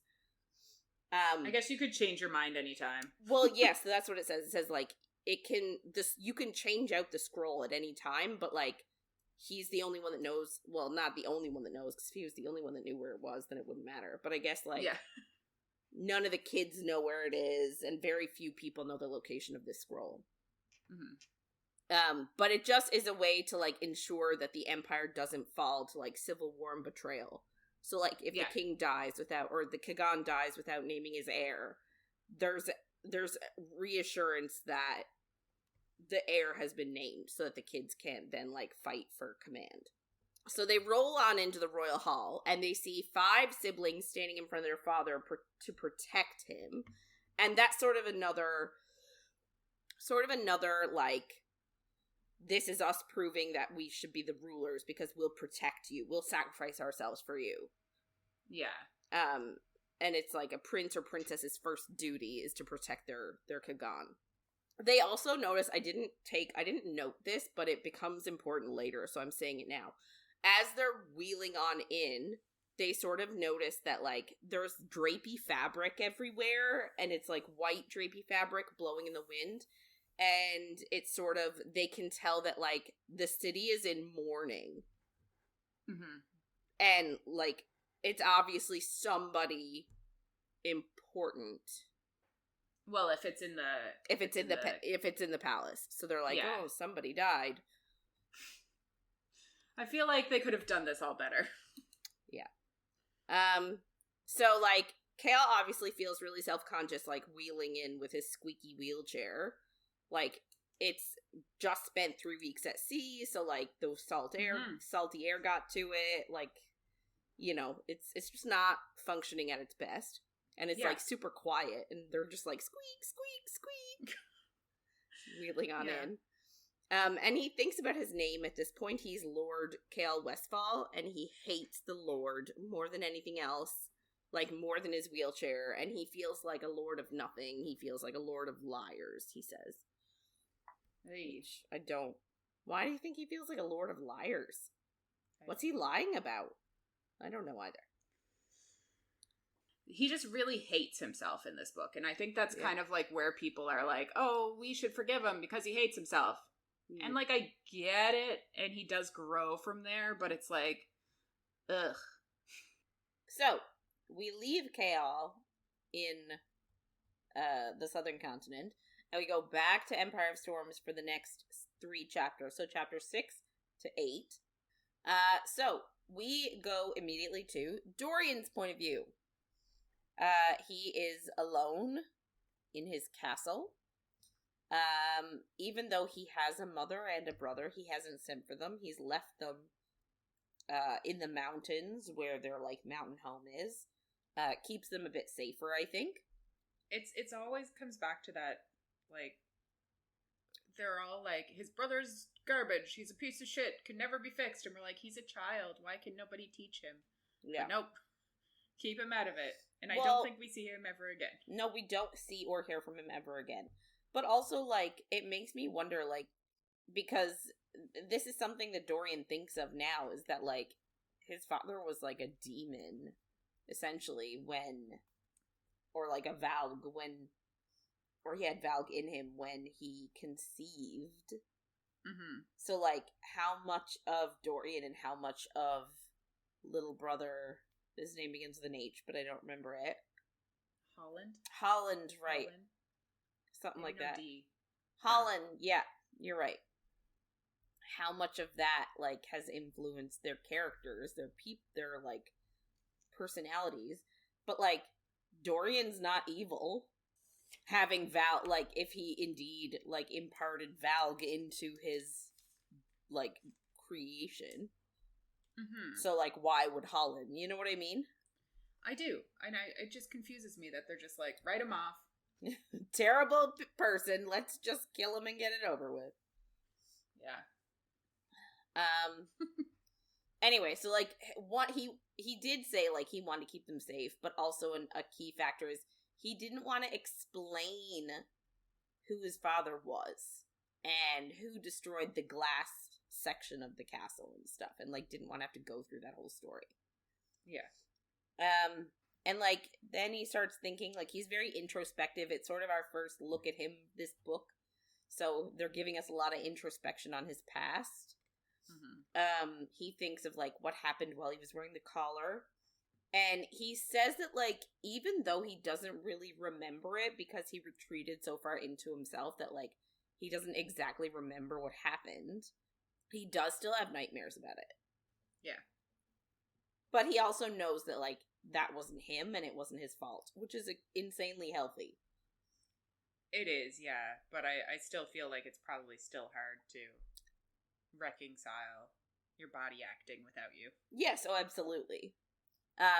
He also, like, mentions that he still has the ring around his neck, like, it hasn't darkened, even though he's tried to, like, be out in the sun and tried to, like, darken it so that it matches, it's in line with the rest of his skin tone. It doesn't. So he's like, well, my body's gonna be like this forever. Yeah. He also thinks about how, like, he hasn't heard from Aelin or Chaol or Nesryn or anybody. Like, it's almost like they abandoned him. Yeah, he's having a sad time right now. He is having a sad time. But like he says, he refuses to be weak ever again. So he's, like, been training with the new, like, the temporary captain of the guard, who's, like, one of Nesryn's friends. And, like, training again so that because he doesn't want to be weak. And, like, he wants to be able to protect his people. Smart. Then he hears a boom. Same way Elide heard a boom. Mm-hmm. And he sees in the distance wyverns carrying witches towards the city. It's not good. Not good. Not a good look. Not a good look, no. And I actually thought originally that it was going to be Manon, sorry. Mm-hmm. Like, I thought that's originally who he saw. Yeah. But spoiler alert, it's not. Yeah, we had that one last book. Yeah. So we go to Manon's point of view now. They have been flying for 2 days and nights without rest, and they were supposed to take 2 escort covens with them, but, like, they couldn't keep up, so they just left them behind. Because their wyverns are used to flying more because they were going out on, like, secret training missions at night. As they approached the city, they saw that the battle had already begun. So there's a little bit of a time jump here between Dorian hearing the boom and seeing the wyverns approaching the city to now her approaching the city. Yeah. And the city is being, like, ravaged and destroyed. And Iskra hadn't waited. Like, she was supposed to wait for Manon's command. Mm-hmm. And she hadn't, because she wants victory for herself. She wanted to claim the city as hers. Yeah. So, Manon urged Abraxos to go faster so she could try and intercept Iskra. Back to Dorian's point of view. So, he obviously sees the wyverns and tries to sound the alarm. But he's trying to, like, leave his room to go sound the alarm, but the guards, like, they're like, we already know! And they beg him, like, please just stay in your tower, stay up there, we don't want to lose you. Because they worry if he leaves, he will probably be killed. Yeah. So he watches from his balcony, and he's trying to summon his magic to help the city. But he doesn't have the range that Aelin has. So he has to wait for them to get closer. Yeah. And he also hasn't practiced like she he has no training. So he waited until 6 of them started coming his way, and he summons his magic, and he turns 4, I think. Maybe not. It's just funny the way you said it. I was like 4 years old. No, so he says he waits until 6 comes his way, and he starts using his magic, and he turns the riders and their wyverns into mist. So it's a straight up Reese. Misting situation. Misting situation, yeah, he just mists them. Then his tower gets attacked, like, so he's looking out in his balcony at these 6. And then from behind him, someone, like, tears off a chunk or tears a hole into the side of his tower or something like that. And the wyvern just, like, pokes its head in the hole it just made. And it's like, hello! But not in a happy way. So, like, his magic sort of sputters because he used a lot to mist all those ones before. And he didn't really have time to, like, tunnel to build up his power. So he sort of hasn't been able to use it wisely. Mm-hmm. So he does manage to use it to shove a little bit of ice in the wyvern's eyes, and then he makes a race for the door to go out into the castle. But he also noticed that, like, the remaining wyverns were destroying Aelin's glass wall. They were, like, hitting it with their tails and stuff. Yeah. So I actually, at this point in the book, assumed that the witch that is attacking him now is Iskra. It's not. Oh, yeah. It's not, though. Yeah. But I sort of assumed that it was, because who else would go after the prince? Like, you would think that Iskra would want that honor for herself. Yeah. But it's not Iskra. It's just some rando. And you'd also think that you'd think that Erewhon would want him alive. But it said he did want him alive if he survived the attack. Yeah. Sort of insinuating that he doesn't have to survive the attack, I guess. Yeah, I just would have assumed that I don't know what he'd do with him. I guess he doesn't know a whole lot. He's only a child, too. So, yeah. Maybe it doesn't matter.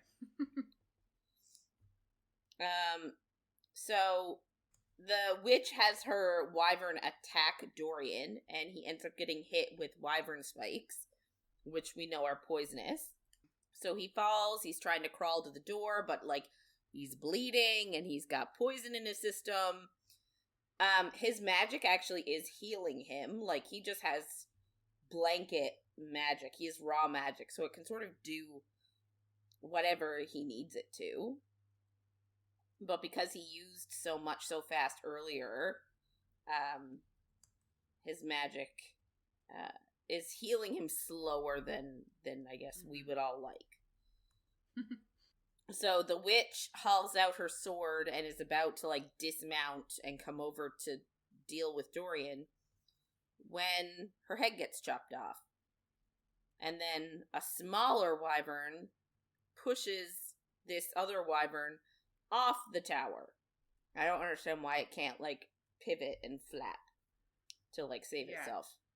You would think. But it's fine. Obviously, We know who it is. Who has a small little wyvern. Yeah. He can feel his magic burning off the venom, and he keeps trying to crawl away until the rider takes her helmet off and he remembers who she is. And I don't think he's met her without the demon, has he? Besides, like, maybe a brief... Yeah, I think he... Like, he's cleared himself in her presence. Yes. Yeah. He took control of his body while the demon was there. And then also, after the battle, after he was saved, after everybody left, at the very end of the last book, she was, like, sitting on the wall on her wyvern, and he was like, hey, it's her. Yeah, but, like, they didn't talk. No, so they haven't really spoken without a demon inside of him. Anyway, so then we move over to Manon's point of view. She's freaking out in her head. Basically just saying, shit.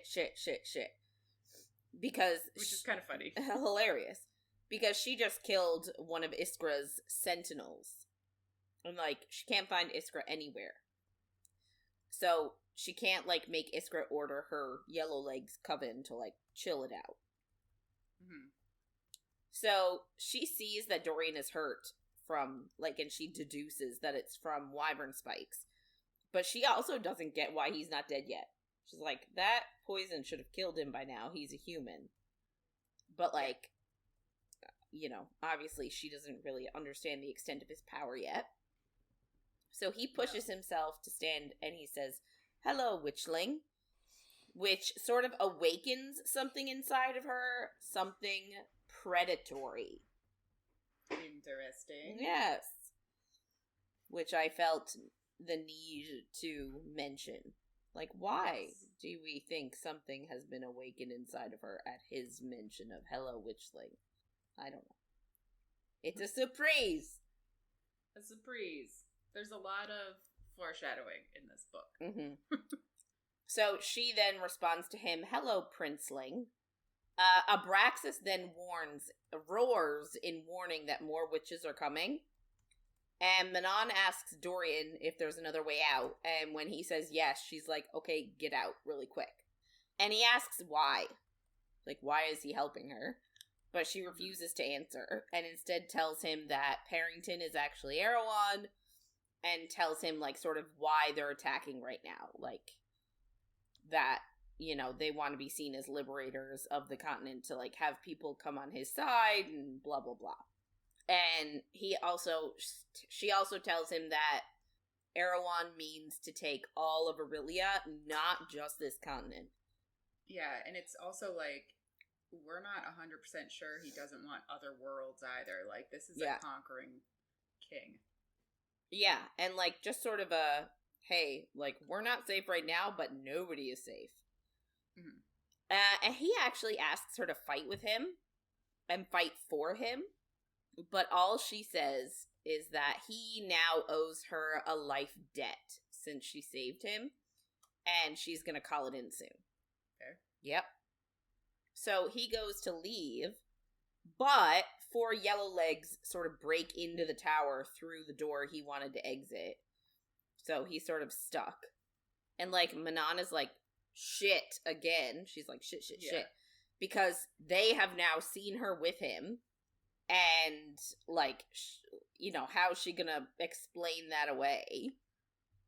And she's like, I'm just gonna have to kill him to save face. But she's like, I'll make it quick. I'll give him an easy death. But I'd be like, why couldn't she just, like, shove him over her shoulder or, like, tie him up and put him in on Abraxas? Yeah. Yeah, that's true. But I guess then she would have to bring him back to Morath. Anyway, so before she could sort of decide what she's gonna do, Rowan, he manages to show up, and he comes in, and he kills all 4 Yellowlegs in like a blink. Like, before she can even be like, what? He's got them dead. And then he takes all the air from Manon's lungs, and he remembers back when she shot an arrow at Aelin, even though he took it for her, like, he's still thinking, you shot an arrow at my queen, at my love, at whatever. whatever is right. Yeah. So, like, he's gonna punish her and, like, he's gonna get one back. But Dorian says, no, don't. So, he does not. He immediately gives it up. And Manon, like, immediately has her heir back. And she's like, we witches have no defense against that kind of magic. Except the yielding, which I think we already spoke about in another book. And how, like, it's really powerful, but it's like turning yourself into a bomb. Yeah. Obviously, you then die. So that's really the only magic that they have, apart from being able to fly on a broom. So Dorian just tells her to find him when she changes her mind, like, to work with him or fight with him. And he then races off with Rowan. So, I think we go to Dorian's point of view now. And Dorian and Rowan, go through a passage in his mother's room that was hidden by, like, a portrait. Because there's always an escape route for the queen. Anastasia. I think she was reading Anastasia when she wrote this book. Maybe. And Rowan sort of feels bad that they're essentially leaving, like, everybody in this city to fend for themselves and to, like, die, essentially. But Aelin had given him an order, and that was to save Dorian, not save everyone. Mm-hmm. So it's like, you guys all suck. Fuck off. Yeah. I gotta save the king. Dorian sort of voiced that, like, maybe he should stay. So Dorian thought, like, maybe he should stay with his people. He should die with his people. But Rowan assures him that, like, he's doing nothing wrong, and his people would want him alive. And I'm like, pretty sure I'd rather me alive. Yeah. If I had to pick, just, you know, he can be replaced. And now, I mean, I guess I can too, but, like, I don't know. Yeah, it's...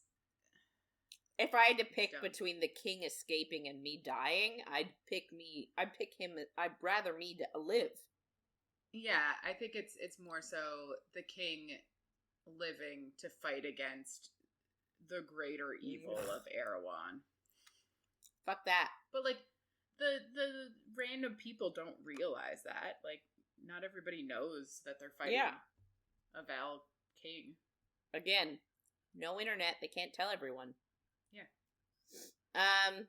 Anyway, so Dorian tells Rowan the story of what Manon did, he thought how useful it would be if Rowan thought how useful it would actually be if the coven, so we must be in Rowan's point of view.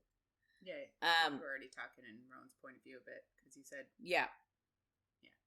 So we're not in Dorian's point of view, it's Rowan's. Anyway, so he was like, I don't think she will, but it would be really useful to have at least one coven join us. Like, that would, like, they're worth, like, an army of, like, 100 or 1,000 men or something like that. So they reach a sewer, and they see this rickety boat, and he makes Dorian get in, and he covers him up with a blanket. Then he uses his magic to give the boat a little shove. But it just makes it, like, a little tiny shove so that it looks like it just, like, got loose from its moorings and is floating down the river.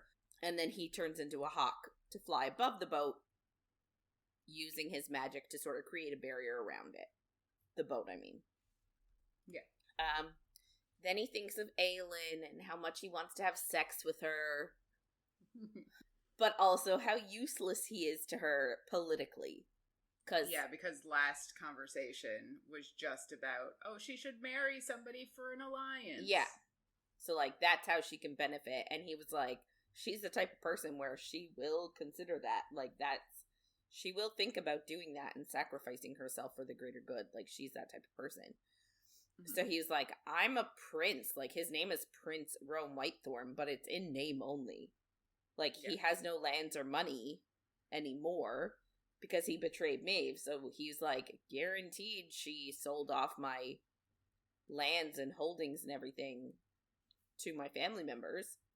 And again, he knew she was selfless enough to consider marrying a foreign prince to help win the war. And he also thought about what was between them. He said, it's not just lust, and it's not just love, but it could devour the world. Like, I feel like the writing is on the wall. Shock and awe. Just Shock accept and it, awe. Rowan. Anyway, so, like, he thinks about how, like, because what is between them is so big and intense, he didn't say, quote-unquote, the words he wanted to when they parted ways, even though his fae instincts roared to do so. They roared! So, he's loved her for a long time, too. Yeah. And he actually thinks that, like, maybe losing Aelin is his punishment for Lyria's death. Like, him not being able to be with Aelin. Yeah. Which is a lot.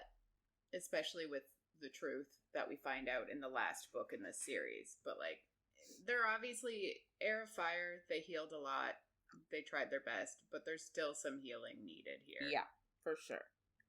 So we are going back to Tower of Dawn now, chapters 2 and 3. So Nesryn and Chaol are in the throne room speaking to the Kagan, right where we left them. And again, he's the ruler of the southern continent. So we start in Nesryn's point of view, and she talks about how much she loves being back here. Like, the smells and the sounds and looking like everyone else means that, like, she's not living in danger. Mm-hmm. So, like, I wrote in brackets, racism, because her and her family are sort of mistreated in Adarlan due to looking different, having a different skin color. So here, everybody has the same skin color as her, so she's not mistreated. Like, no one throws rocks at her when she, you know what I mean? Yeah, and I also think, like, there's more diversity here than there is. So, like, the people from there look like her, but there's also people from more different places. More different. Yes. Good English. It's great English. Anyway, so, like, she feels at home, which is lovely for her. Yeah. We get a little, like, I don't know, I feel like it's a little bit of a history lesson, maybe. So, she says that, like, the Kagan is, like, a living myth. Like, the Kagan is godlike, as all the other gods. So, like, there are 36 gods that rule over the southern continent, and there are temples for all those 36 gods, but there are also temples for the Kagan himself. And again, that Kagan keeps changing. So, like, it's this guy right now, but when it's one of his kids, that person will be the new Kagan, and they will have temples dedicated to them.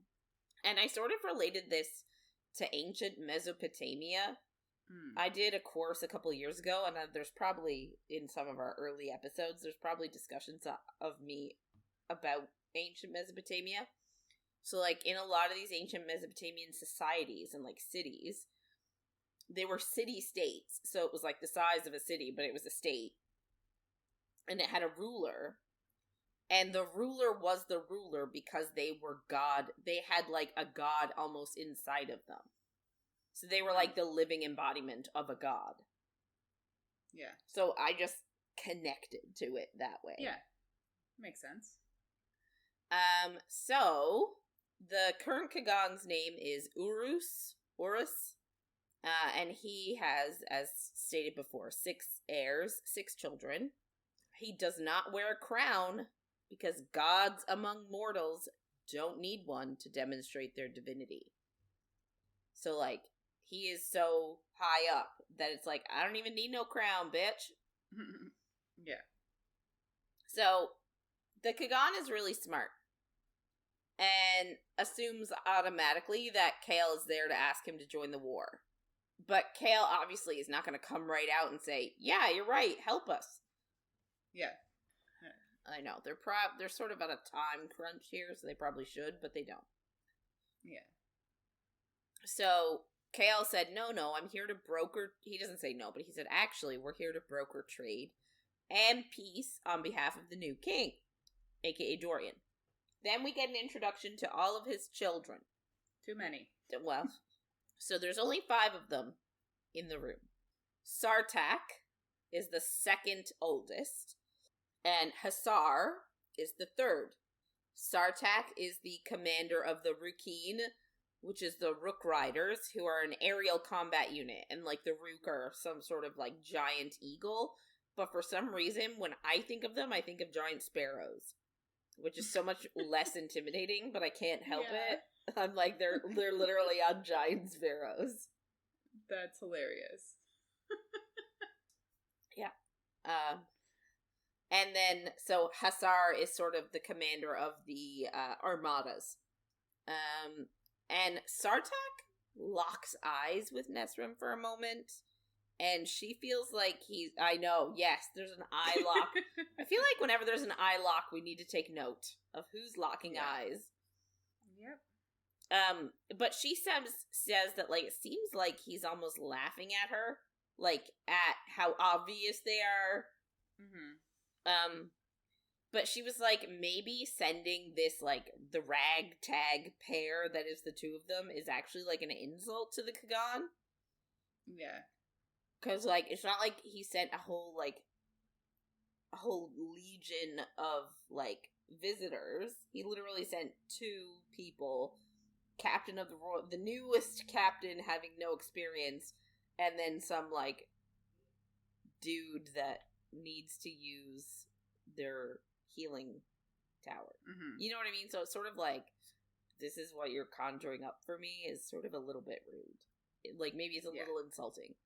For someone as, like, again, he's godlike. So. Yeah. And we get to even more rude soon of, like... Yes. Them being rude towards him. Yeah. So they offer gifts to the Kagan. And he sort of says, like, they're from both Dorian and Aelin, which shocks a couple people that, like, she's coming right out and being like, I'm back. Yeah. Then we meet the eldest son, who is Argan. He's the politician and scholar, and they call him the Prince of Spies because he has an extensive spy network. I never understand books that are like, it takes 3 weeks to get here, but we can get the news like this. Yeah. We can get news so fast, but if you're sailing here, it takes this long. Like, I guess in this world there's magic, and Rowan apparently can make a journey in like 2 seconds that they took weeks to make. Yeah, and I don't know. And I'm also assuming that, like, you know, if they have these Rook Riders, I'm sure that yeah. I guess they could also just be using good old carrier pigeons. Could be, yeah. Fine. Anyway, so that's him. So Argan. So we have Argan, Sartak, Hasar. Duva is the 5th born, and she is married to a prince from afar, and she's, like, sitting there pregnant, or standing there pregnant. I don't know if her, like, husband is kicking around, or if he's off somewhere. He's somewhere. He's just not in this room, or he's not mentioned in this room, because he comes back. Yeah. Nesryn sort of is actually really perplexed about Duva having a baby. Mm-hmm. Before being named, like, before the Kagan has been named, because if one of the other siblings were to be named Kagan, their first act would be to kill potential challengers to the throne for their children, right? So that means killing more or less their siblings' children. Yeah.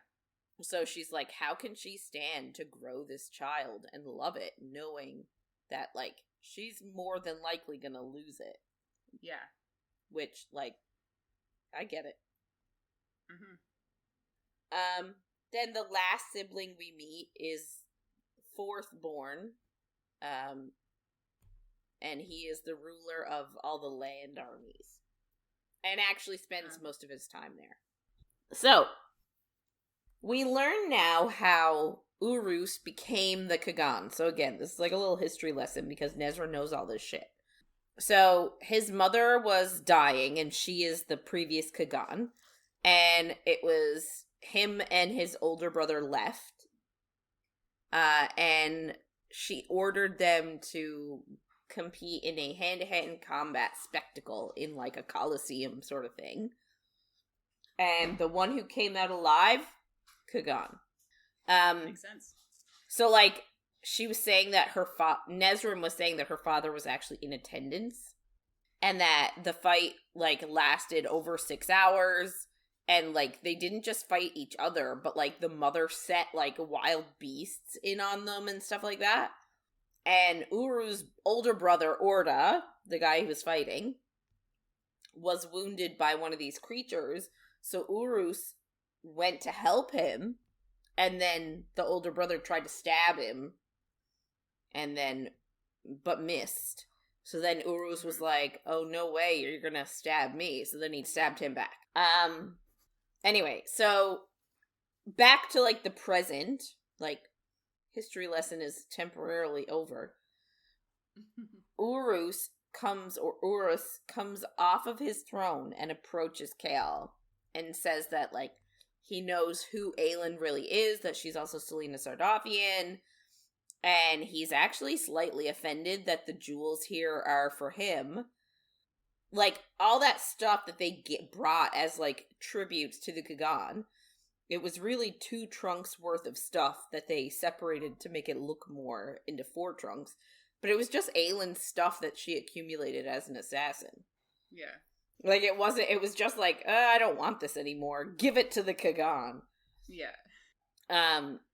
Because loves pretty things. Yeah, but like, they went to the coffers in Adarlan, like, in the castle to see about bringing him a gift, and like, it was like empty, so it was like, well, shit, what can we do? And Aelin's like, here, just give him my old stuff.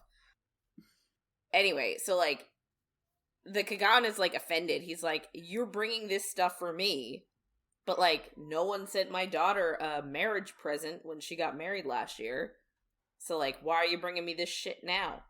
Yeah.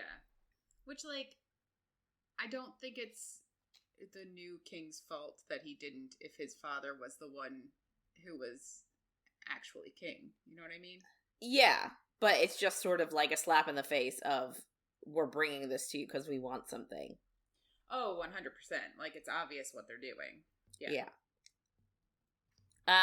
So the Kagan then tells Chaol that, like, he knows that he's here to convince him to join him in war, since, like, they have very few allies. But he's honest, and he says, there is nothing that you can offer me that I don't already have.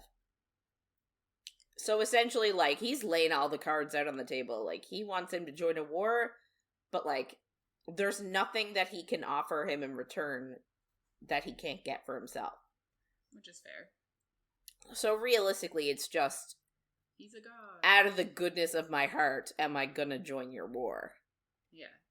Anyway, he does say he's gonna consider it.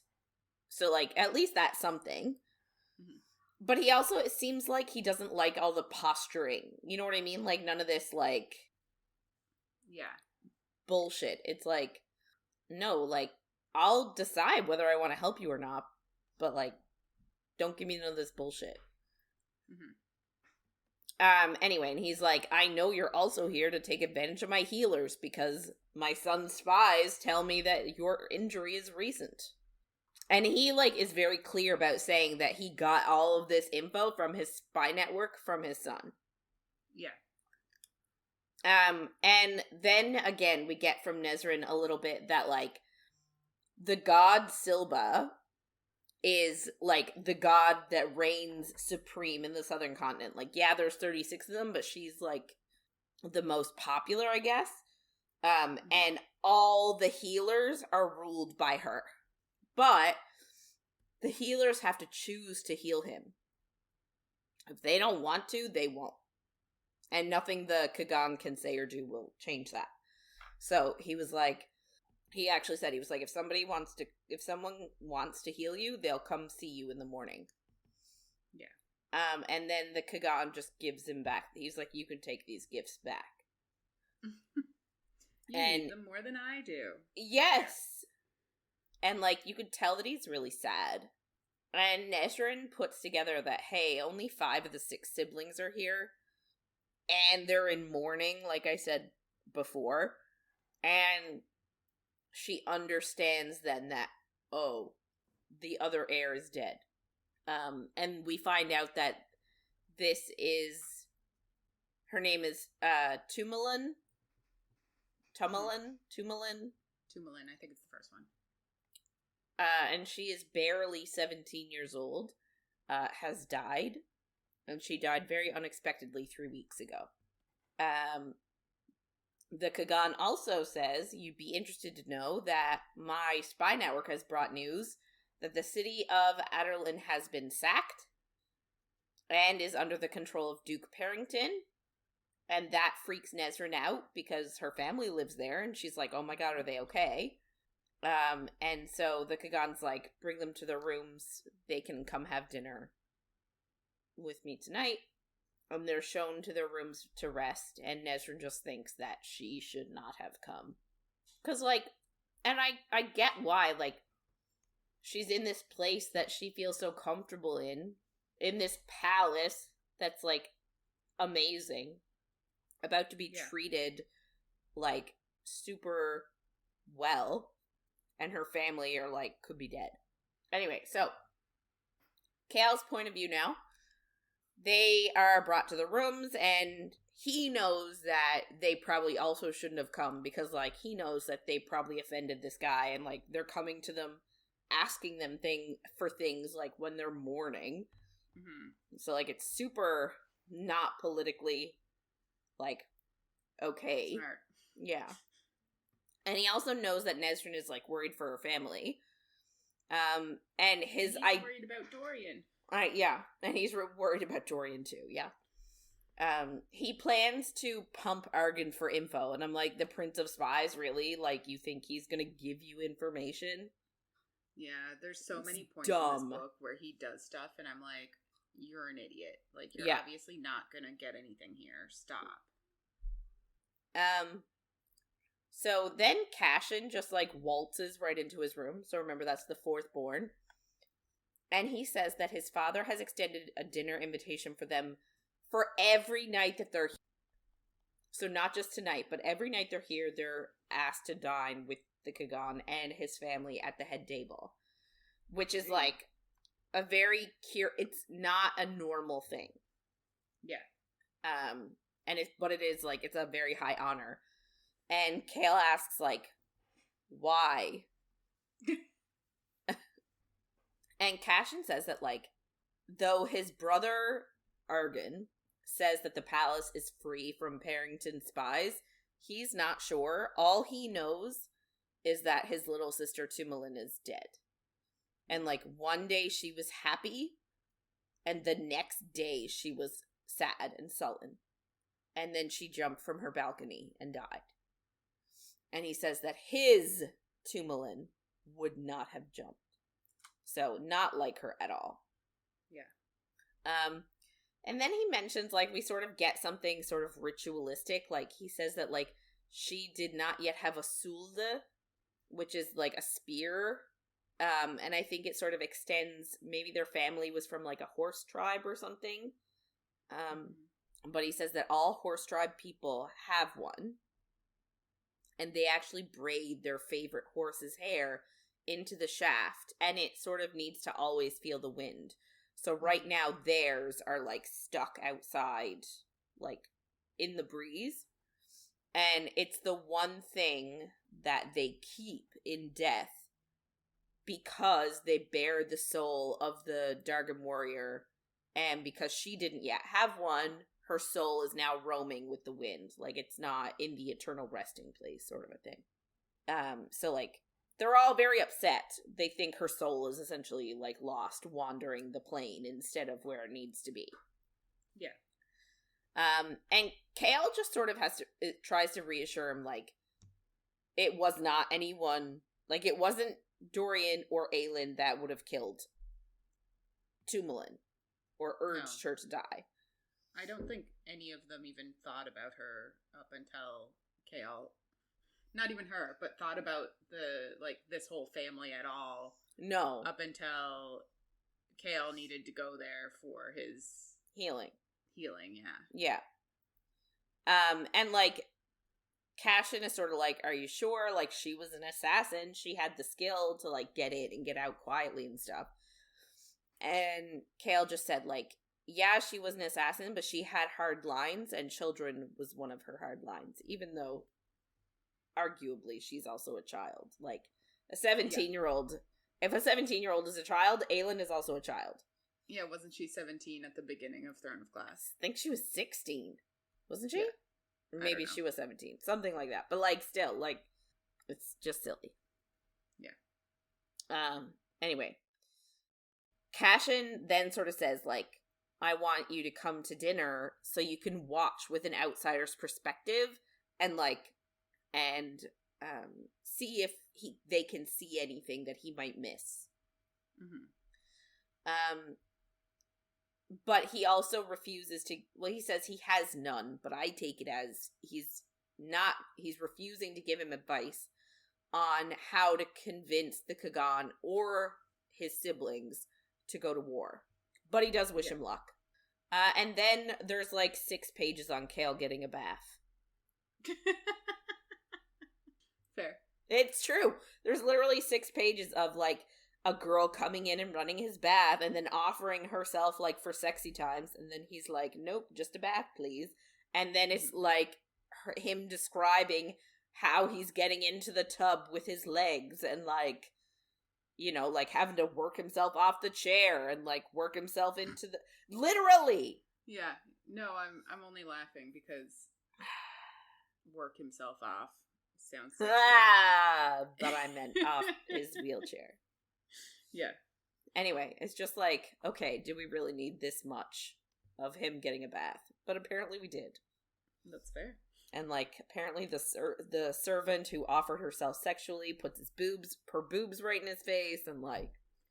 Yeah, she's wearing, like, a sheer night brownie situation, and she gets in the bath to help him.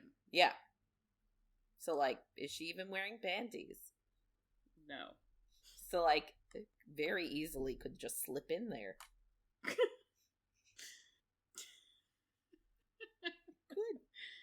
Good. Anyway, we go back. This is our last skip, our last back to Empire of Storms, chapters 9 and 10. So, it's Elide's point of view. So she feels like she's being hunted. And she keeps, like, backtracking and going other directions to try and shake the person following her, but, like, they don't stop. Mm-hmm. So she stops for a drink at a stream, and she hears howls. And she knows that they're a horror from Morath, because, like, she recognizes it. And she's freaking out on, like, how she's gonna get away, because she knows that they're close by, and what's she gonna do? But then she sees a warrior just across the stream, and she knows that that's who's been following her. So he's just, like, chilling out now all of a sudden, like, hey. Yeah. And he just tells her, he's like, unless you want to be lunch, come with him. Come with me. Or come with me if you want to live. Yes, thank you. What is that a reference come from? Come with me unless you want to die, is what I just said. Which I guess is a thing, but I don't know. I don't even remember what the reference is from. All I remember is come with me if you want to live. Terminator? Is it? I don't know. Okay. I feel like it's Arnold. Yeah.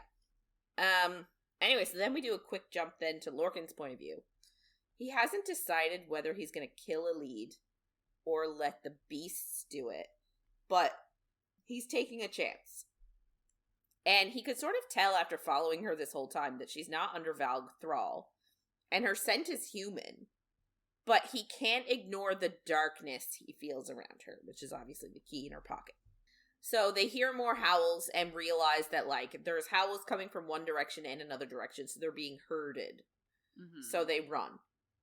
Lorcan sort of puts up a wall of wind so that they're stopped, like it stops them for a bit to give them some time to lengthen the distance. Mm-hmm. But the beasts, like, after a little bit, they actually managed to, like, break down the wall. like, break through it, which is impossible because, and I quote, not even Rowan, Rutting, Whitethorn could break through his shields. So, like, he doesn't like Rowan. I know. I get a bit annoyed every time he thinks of Aelin and calls her a bitch, but I do love that every time he thinks of Rowan, he's like, screw him, he was my best friend, and now he's mean. It's like, now I don't like him anymore. Yeah, I love it. So, he gives Elide credit in his brain that, like, even though she has an injured leg, and even though she's, like, definitely exhausted, she was running. And he had actually been tunneling his magic for days, so he did have, like, excess magic to use. And he sort of says, like, his magic's not really identifiable. It's not an element the same way others are elements. His is that of will and thought and death and destruction. I don't really know what that means. Me neither. It's interesting, though. Is it, like, to me that just sounds like raw, like, he could just, I don't know. Because he can obviously make a wind wall the same way that Rowan can make a wind wall. Yeah. So is it, like, if it's of will and of thought, does that mean he could just do whatever he wants with it? Maybe. It's interesting. Yeah. So he stops actually to fight the creatures. He's like, I got enough magic, I can do it. And they're, like, really grotesque. They're tall and gangly and dark blue with weird teeth. But they stand up on two legs and sort of have a mortal form. And they speak the mortal tongue, and they have human eyes. So they're obviously an experiment for Morath of humans turned into monsters. Yeah, which we kind of saw in book 2? Yeah, I think so. Yeah. So he does manage to attack and bring a few of them down, but they revive. Wild. Yeah. And he asks, like, what they are. And they say that they are hunters for his dark majesty, and they are called the Ilkin. And he is between them and their prey. So essentially, we're going to kill you because you're standing in our way. Yeah. And Lorcan sort of realizes that they're after Elide. Like, oh, you're running after her. And he bluffs his way to help them. He's like, I don't know her. I'm not like, helping her. Because, yeah, he originally thought that they were after him for killing the witches. Iron Teeth earlier. Yes. Yeah. So he asks then, like, why is she so important to you? And they tell him that she's a thief and a murderer and needs to face the king. So he's like, okay, cool. Like, and they're sort of like, if you help us, we'll reward you and blah, blah, blah. So Lorcan then feels an invisible hand touch his shoulder. So sort of the same way Elide had that hand touching her, we got another hand touching.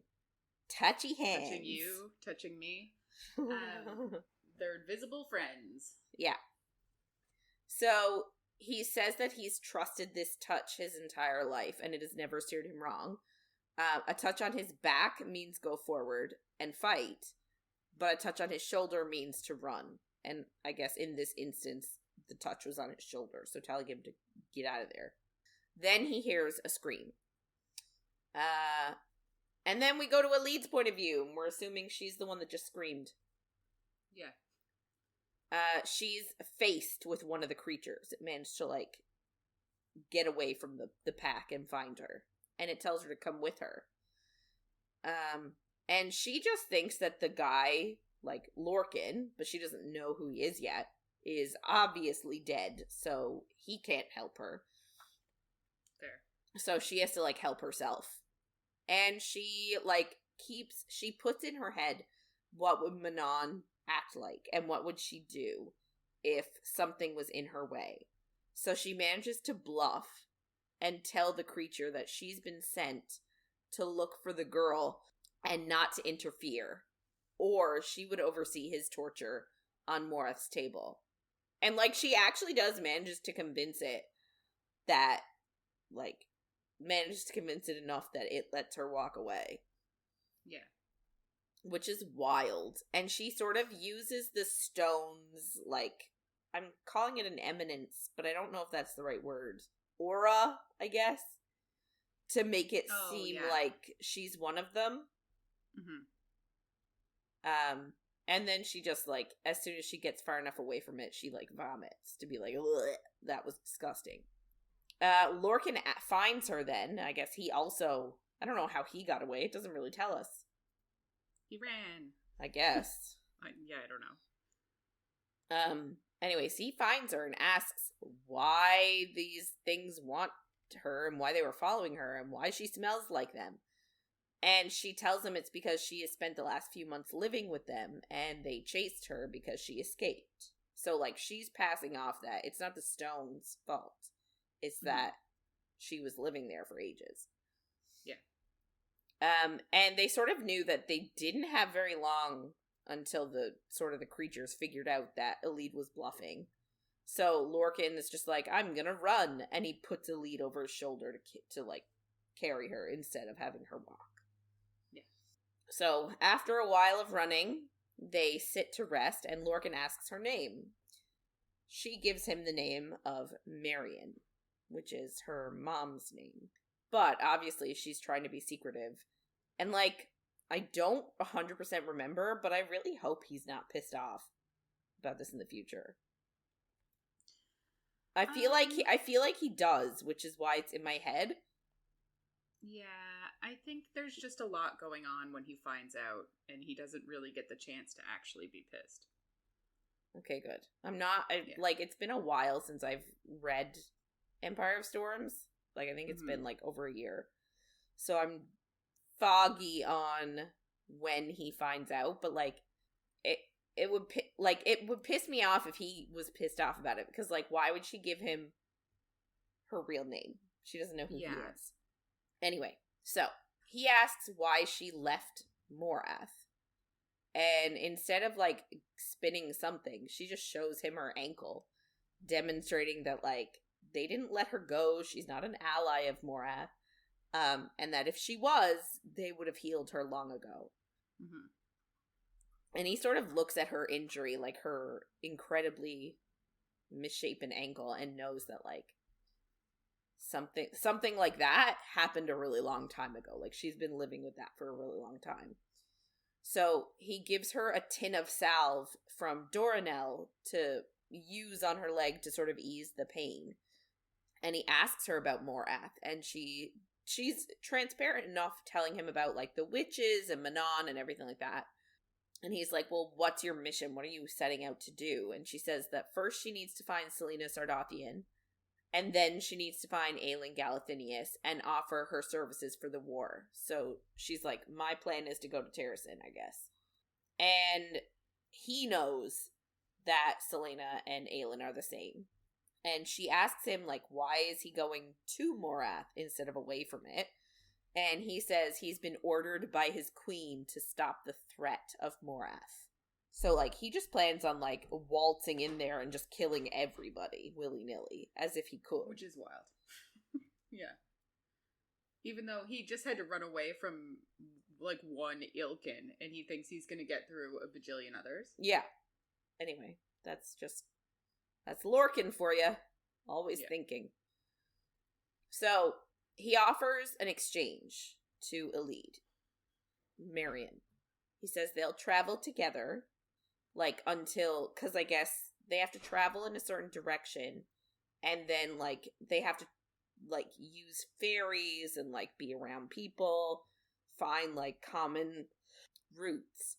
So, like, until they reach that point where they have to go their separate ways, why don't they travel together? He will protect her in exchange for her giving him info on Morath itself. And, like, that's a smart, I think, exchange for both of them. Like, she knows the ins and outs and the layout of the keep itself, so she could easily, like, you know, draw him pictures, like, tell him where all the exits and entrances are, like, where they keep all the shit. Yeah. And then he can protect her, because she is a weak human, quote unquote, even though she's the one that just saved herself from the Ilkin. Like, she doesn't really need saving, but I guess it's helpful. Yeah. So she agrees, but she makes him swear that he will not abandon her. Something. Yes. Something. It is something. And then, like, they sort of, like, I didn't write this down, but they sort of have a moment where they know they're going to be around other people. And, like, they also know that Morath is going to be looking for her. Mm-hmm. And I guess now by, you know, him, I guess.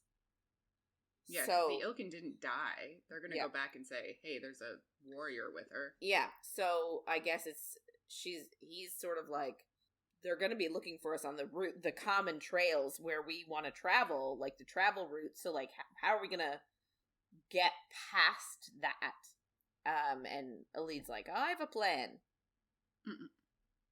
We just don't know what it is yet. Fair. So, we're done. Week 1 done. Week 1 is done.